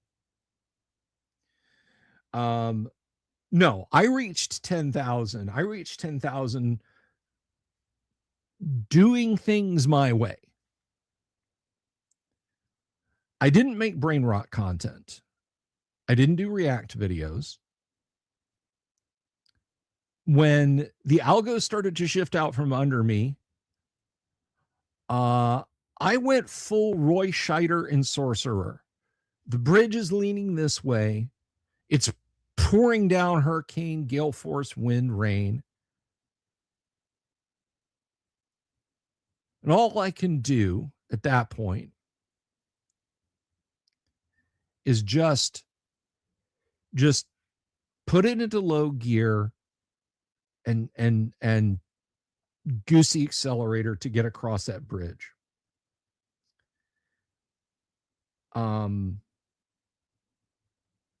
because I was never going to come to terms with the algorithm. It was never going to give me the juice. Let me tell you a little bit about the YouTube Shorts. Since we're talking about hitting 10,000, tell you a little bit about the YouTube Shorts. Every one of those, if you go back and look at the metrics, and I won't bore you guys with it, every one of those would go, with a little bit of an exception, and I'm going to talk about those too. It would go up to about 200, 300, 500, 600 in the first, anywhere between 5 minutes and the first half an hour. And then it would immediately do the what is the word, logarithmic curve hard right. And the reason it did that was because YouTube made it do that. My shorts would start to get views and start to get traction, and YouTube would say, okay, suppress this.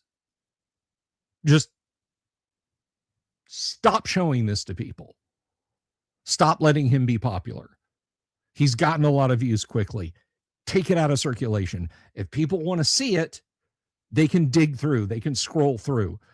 But for God's sake, take this out of circulation. And it killed really good videos. If I put up a video on YouTube, a short on YouTube that got 100% watch through and 125 or 130% views and a like for every watch, immediately YouTube would shut that off as quickly as it could. And those shorts, there's no way that you can see them. There's no way that you can see them unless you come into my timeline. Nobody goes to my timeline for shorts. Nobody goes to anybody's timeline for shorts unless you're a huge YouTuber. But then their stuff gets promoted out there, so you don't have to. So you'd see that, and it would just turn hard right. Every single YouTube short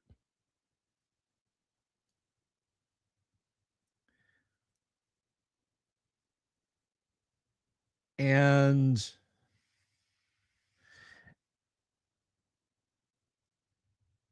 it was demoralizing when I would look at the metrics of those and I would see that I had 100% watch retention. That's everybody watching it from beginning to end, and 125% views. That means people going back and watching the whole thing again and again and again and again. And everybody seeing it, liking it, and YouTube going, fuck this and fuck you. You're not a silver button holder. You're not a diamond YouTube creator. We're not promoting your stuff. What do you think you're doing? You got your 5 minutes of air. Like Immortan Joe in Mad Max Fury Road. Do not drink too much water lest you become addicted to it and upset at its absence.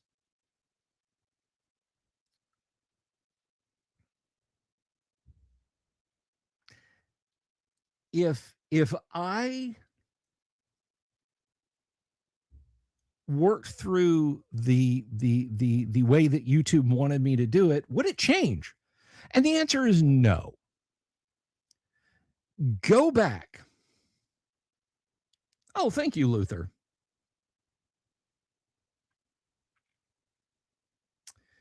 Go back to the beginning of my vacations, or not even the beginning of my vacation, but back to like a week before it, when I asked the ask the studio AI helper, what do I do to push my shorts, to get my shorts turbo launched up there? And it said, well, I've analyzed the content of your video and saying, did you know that's a big turnoff? Everybody hates that. Don't do that. And your shorts are too long. Well, my shorts are like a minute. There's this Indian guy who has Sarah Payne, the historian. He features her talks on his YouTube channel. And what's funny is those are 4x3, not 16x9 or 9x16, and they're like 5 minutes long.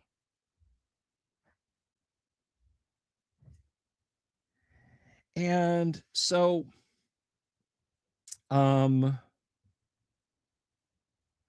he's got like 1.5 million subscribers. And I posited to the AI, I said, I was just in a moment of absolute despair one morning when I was grinding through making YouTube shorts, and I snapped at the thing, and I talked to it like it was a person. I anthropomorphized, and I said, I bet you don't do this throttling, you don't do this, oh, we're testing the video to find it an audience, to his stuff. Because he puts up videos by Sarah Payne that are 5 minutes long, that are 4x3 aspect ratio, and they have millions of views. And you don't throttle him, you don't test him. Isn't that true? Tell me the truth, do not lie. And it responded, the AI responded with, that is correct. It is a multi-tiered system. Your videos are suppressed, his are not. If that happened to this guy, this Darwesh,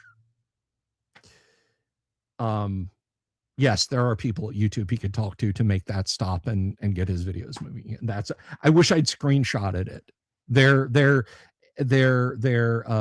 studio agent AI is not persistent. But it told me. It's a multi-tiered system.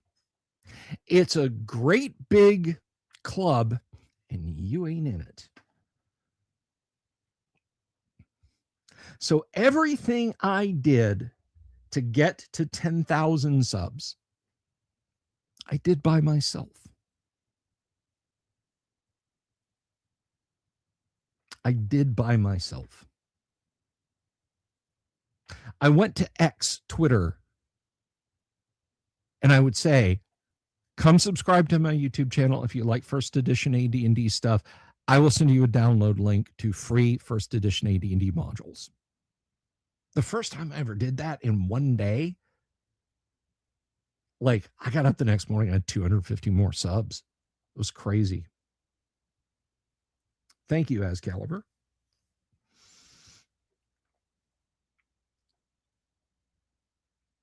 I made content the way I wanted to make content.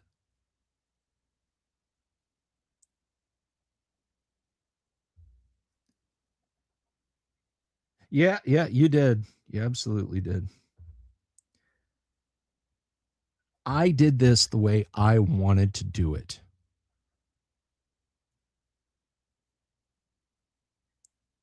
And back in November of last year, when I would see those sudden spikes of subscribers and those spikes of interest with my shorts, and they shut that off in February, that made me soul sick because I didn't know what I'd done wrong. But it was good because I was like, I would stream and I'd still have 300 or 400 people watching a live stream. YouTube was showing me to a lot of people. And then they caught up to that and they shut that off.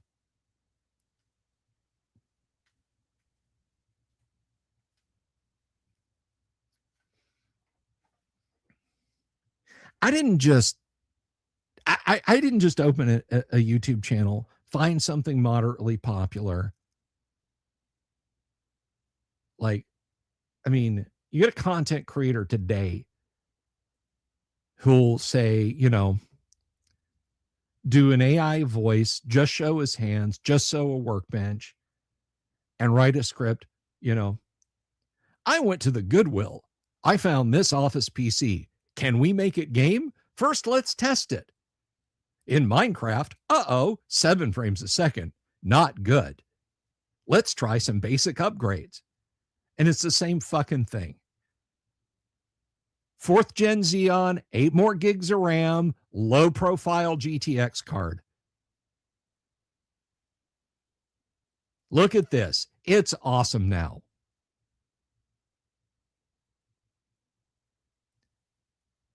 And 200,000 subs in the space of a couple of months.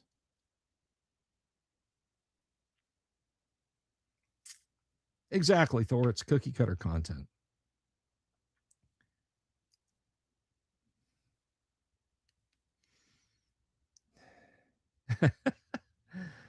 You told me I'd make 10,000 and I'd have to straight down I-4 just to mark the event. I did not agree to that, Luther.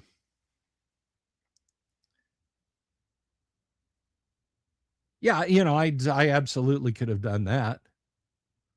I could have embraced 5th edition. I could have been like, you know, Bob the Slop creator. Oops, sorry, Bob World Builder. I could have gone out and gotten on my knees and blown Wizards of the Coast. But I didn't want to do that either. This is 1st edition Advanced Dungeons and Dragons. There's some original Dungeons and Dragons. That matters to me.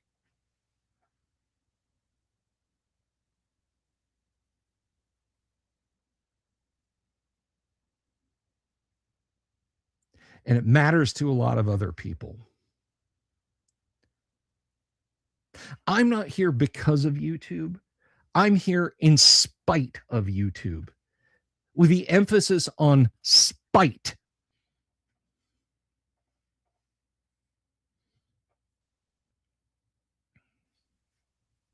You could do that, blow WotC for fun. I don't know.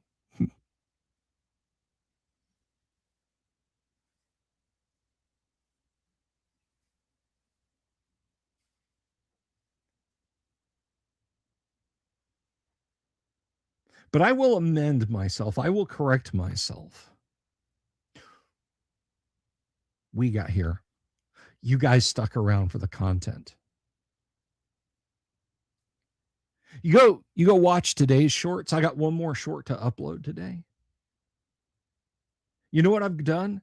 I've gone back to minute-long shorts and starting them off by saying, "Did you know?" and putting my little call to action stinger at the end. Because the YouTube Studio AI was all like, "Oh, no, people don't like that. You know, you got to keep this under 25 seconds. Once you started getting into 30 seconds, it's terrible. It's terrible."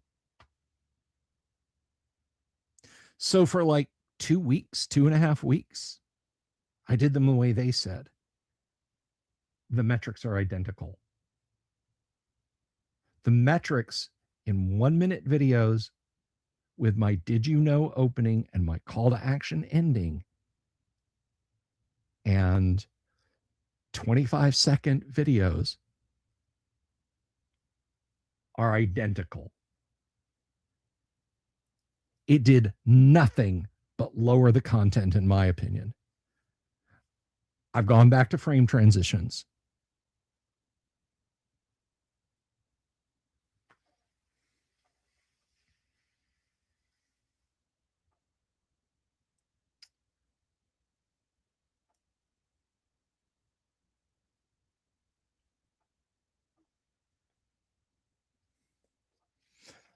And I want to answer some of your statements here. Oops, that's the wrong thing.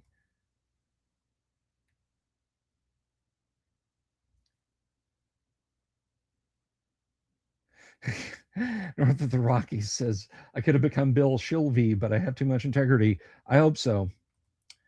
Excalibur says, "Just keep my solid work. Good times that are coming." Yes.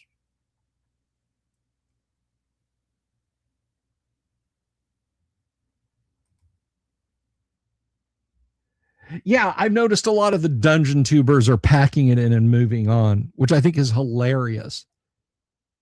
Oh no, I went from making $8,000 a month to only making $6,200 a month. This isn't working out. Wow, I'm quitting.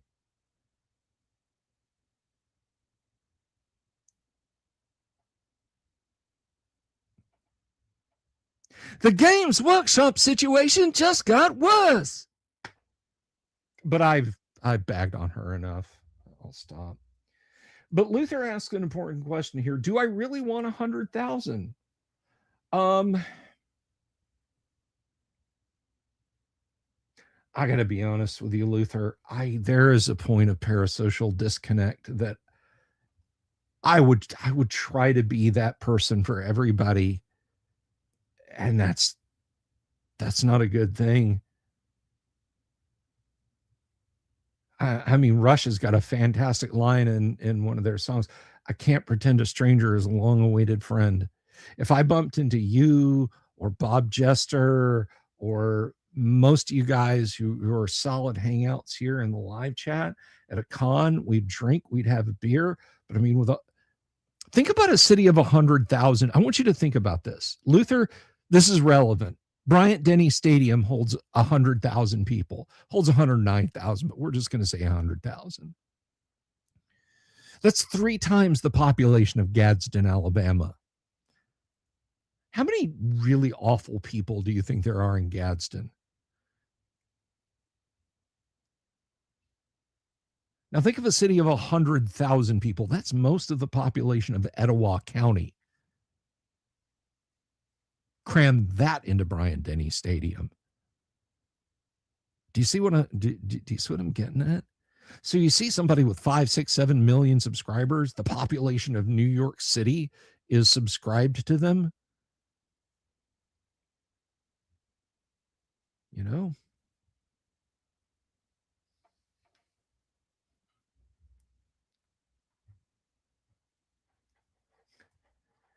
You like my short film? Thank you, Joe.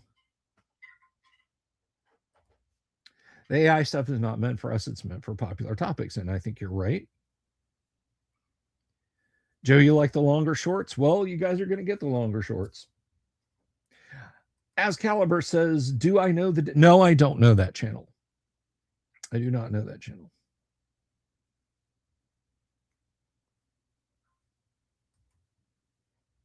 I would too, great old ones, but I got to tell you something. You guys, y'all help keep the lights on around here, and I can't thank you enough for that.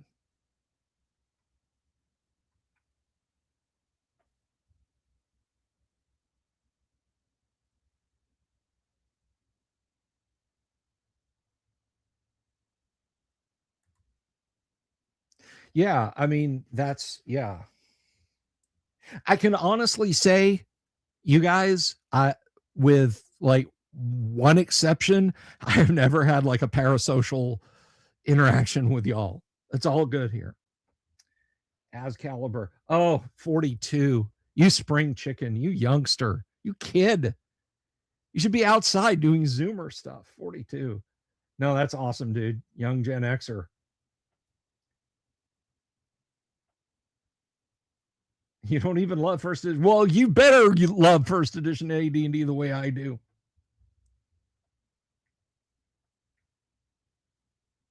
It does generate a lot of revenue. You're absolutely right.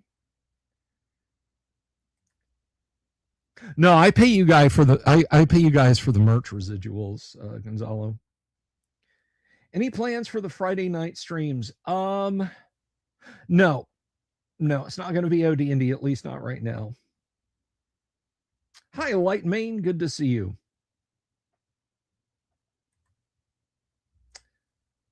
I am who I am and clear of what I support and love. I'll outlast them all because most of them are maybe. I'm not pursuant enough in Traveler, Gonzalo.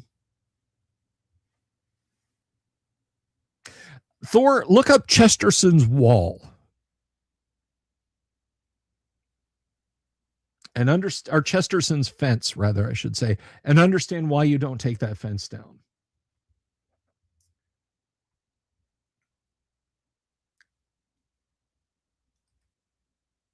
Never made it through the 1.5 hour Daddy Rolled a One video. Now I got to go look at that channel and see what it is. You guys are throwing out RPG names like it's some weird filk of TV party. We're gonna have an RPG party tonight. All right. We've got nothing better to do. Sit around the table, have a couple of brews. Traveler, Star Frontier, OD&D.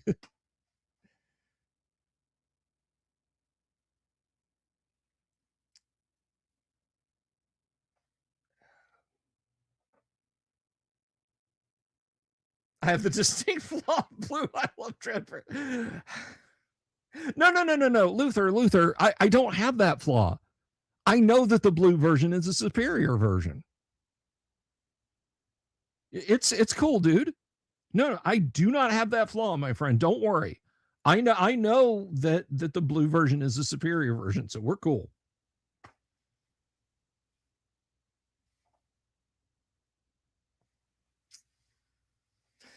I enjoy this channel, but because so much of the wisdom I share can be applied to so many great games. Well, you know.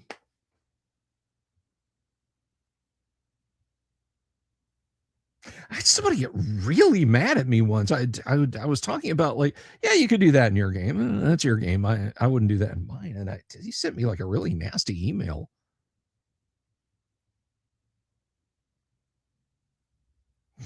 Crazy dog. Okay, so there's a lot to unpack here. Death Angels, your crazy dog drugs for your crazy dog, drugs that make your dog crazy. Crazy Dog is the name of the drug manufacturer.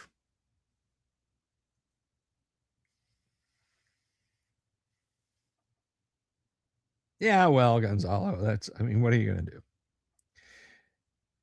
You found my channel during the OGL shitstorm, but what made you stay was me, not first edition AD&D, not Gamma World. Well, I thank you. I thank you, Excalibur. I'm just glad we're able to overcome the I don't. Are you hearing me in English right now, or do you have like some auto translate thing going on? I'm not being a smartass. I'm genuinely curious if you've got like a Portuguese to English translation. Did I ever do a deep dive? Yes, we did a. Yes, we did. You were here for it. You ding dong. You showed up. You were talking about how great it was. Don't you remember? Holy crap. I thought I had holes in my head. Yes, we did a deep dive on Before the Lost City, Luther. You were in the audience for some of it. Oh my God. This is where I would like crack open a beer and hand it to you.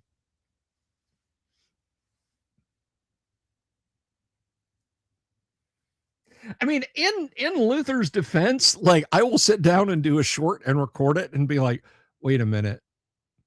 And then I'll go back looking through my old shorts list and be like, oh crap. I already did a short on that. I'm not gonna lie, guys. Coming up with shorts topics is getting a little bit difficult.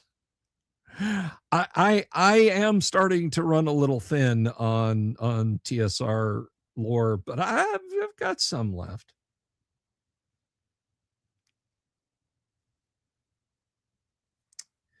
Joe, I'm going to tell you straight up, EPT is not worth your time. If you know how to play OD&D, then you know how to play EPT. It's literally just slightly tweaked OD&D. I would just buy some MAR Barker, some current day MAR Barker RPG materials and just run that with OD&D.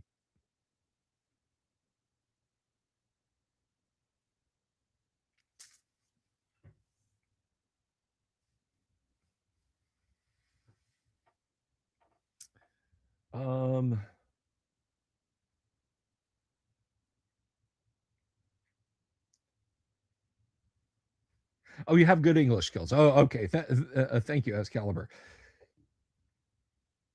Yeah, I remember the first couple of days working at a record store in a high tourist traffic area and encountering Brazilian tourists and like I don't speak Portuguese. I will never be able to speak Portuguese. It's too late for my old person brain to try and start. But back then, like, all I knew was Spanish, and that didn't work. I was like trying to speak French to a German person. It's like, it's weird. Hausberg tends to fuse. I think the Fiend Folio cover is iconic, and Bill disagrees. I have the right to be it.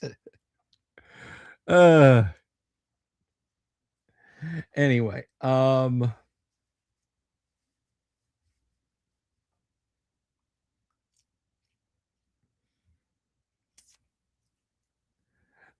I mean, it's not the cover of Fiend Folio I hate. It's just most of the content.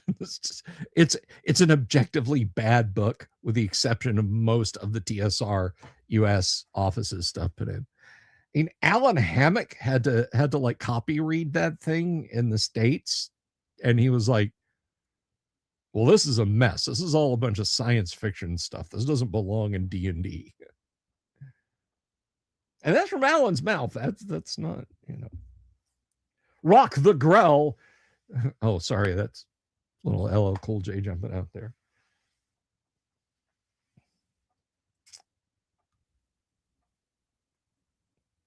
Do I ever have Alan? I've had Alan on the show 5 times. And he was on, like, when I live streamed from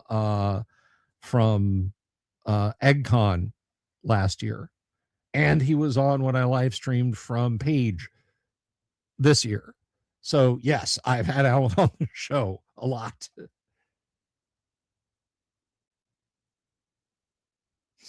If you had my kind of money, you couldn't afford it. I promise you. My kind of money. The hell are you talking about, dude?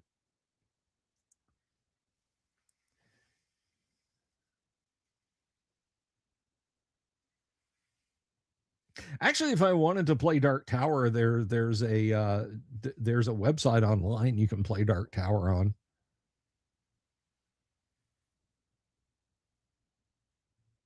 I lace seen him then. I mean, for a long talk. Yeah. No, if you go through, I've done hours long talks with Alan, as long as he'll sit still. Yeah. Where is that now? I'm gonna go look for it. Let's see.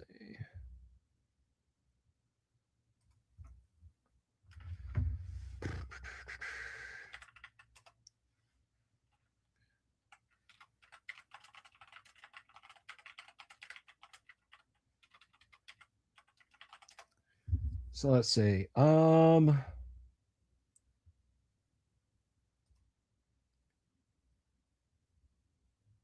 Yeah, it's on archive.org.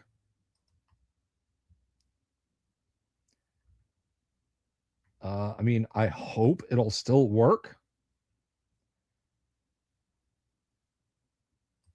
But I think it runs through a Flash emulator.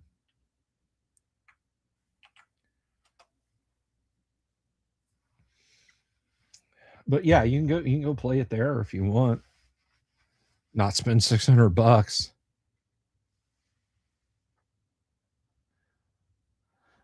You had the electronic D&D game? Yes, I have it right there.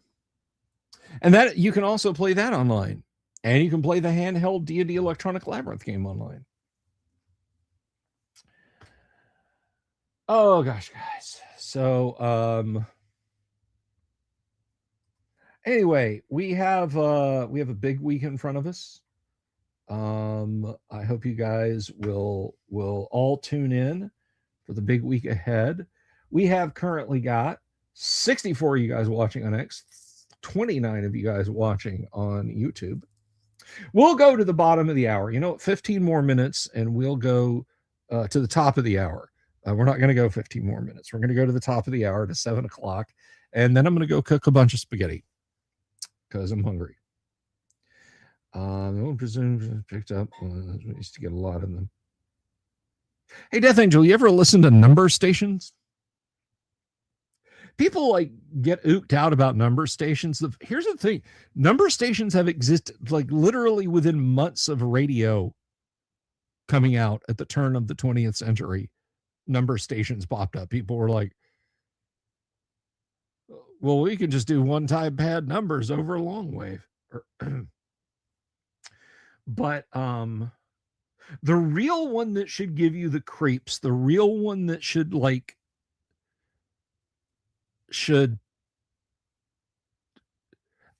I'm not trying to just be spooky. More of the same, Luther, more of the same. I think they will kind of roll back a little bit ish to an early 5e in tone and tone down the clown school circus stuff, soft, cozy fantasy just a little bit, depending on how Luke's Greyhawk thing does.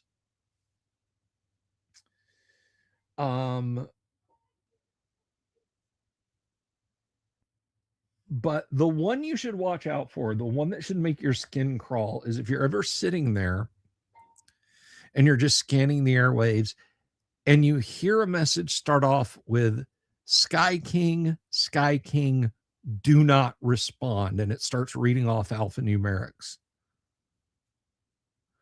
Because what you're hearing then, if someone says Sky King, do not respond, they're talking to airborne strategic assets, bombers, airborne intercept warning aircraft, the Boeing kneecap plane, national emergency airborne command post.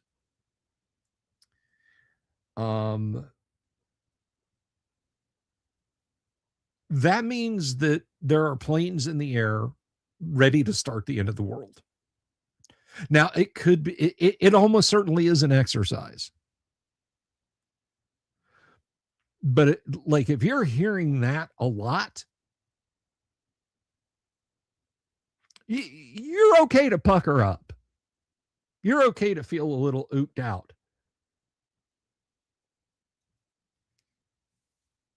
There will be other versions of D&D to play on D&D Beyond. I'll believe it when I see it. I'll believe it when I see it.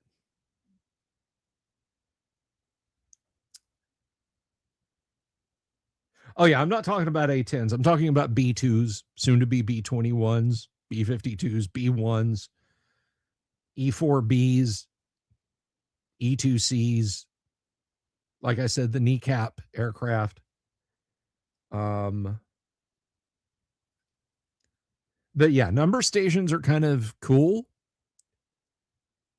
But if you hear someone saying Sky, so the Sky King, do not respond. Basically, what they're saying is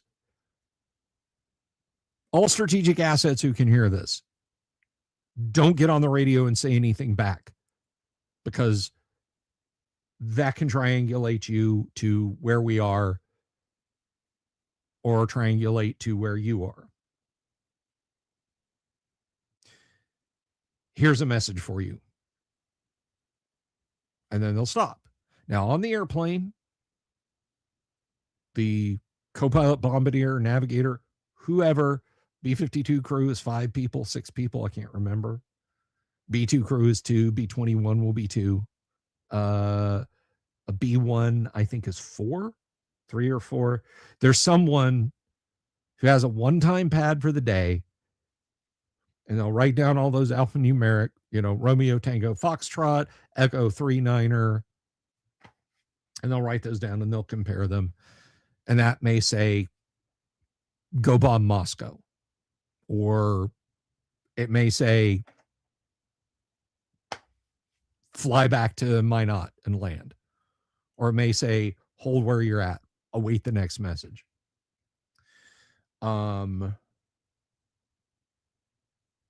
So, yeah, number stations, kind of cool, kind of intriguing. Sky King EAMs, emergency action messages, then maybe put the news on. Maybe hit the internet, see what's happening. Monitor the situation. And on a happy note, guys, it's now 7 o'clock. I did not intend to go this long. Thank you everybody for tuning in tonight. I really appreciate it. I love you all. You helped me get to 10,000 subscribers. I'll be back tomorrow. We will be playing first edition Advanced Dungeons and Dragons with Great Old Ones channel, with Gonzalo Lira's Bar Tab, with D and Disability, with who else will be here? With Yang and Zhao. Maybe more. You don't know. You'll have to see. But anyway, guys, I do appreciate it. Thanks for tuning in. Thank you for the gifted membership, My Air Trumpet. Thank you for being a member for 25 months. That's 2 years and change.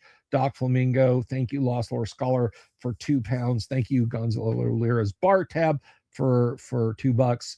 You guys literally help keep the lights on around here. And I've said that before, and I cannot express how helpful that is. So until then, everyone, be good to each other, and don't forget to have your ticket handy when you get your coat and hat from the Owl Bear. Peace. Good night. Love you all. Have you seen my owl bear?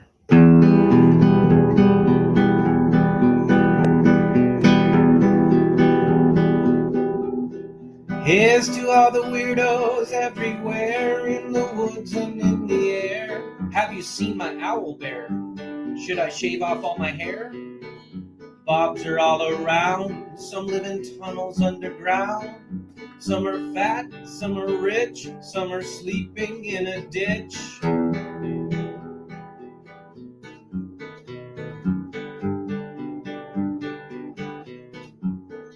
Can you ride a crooked horse without a saddle, way off course? Naked as a toad, all the way to Smoky Joe's. Have you seen the little creep driving fast in his little green Jeep? He smells like fish and brandy, but his rotten teeth look dandy. Take me to the show, I don't care if fast or slow. From action flicks to dancing dicks, just take me to the show.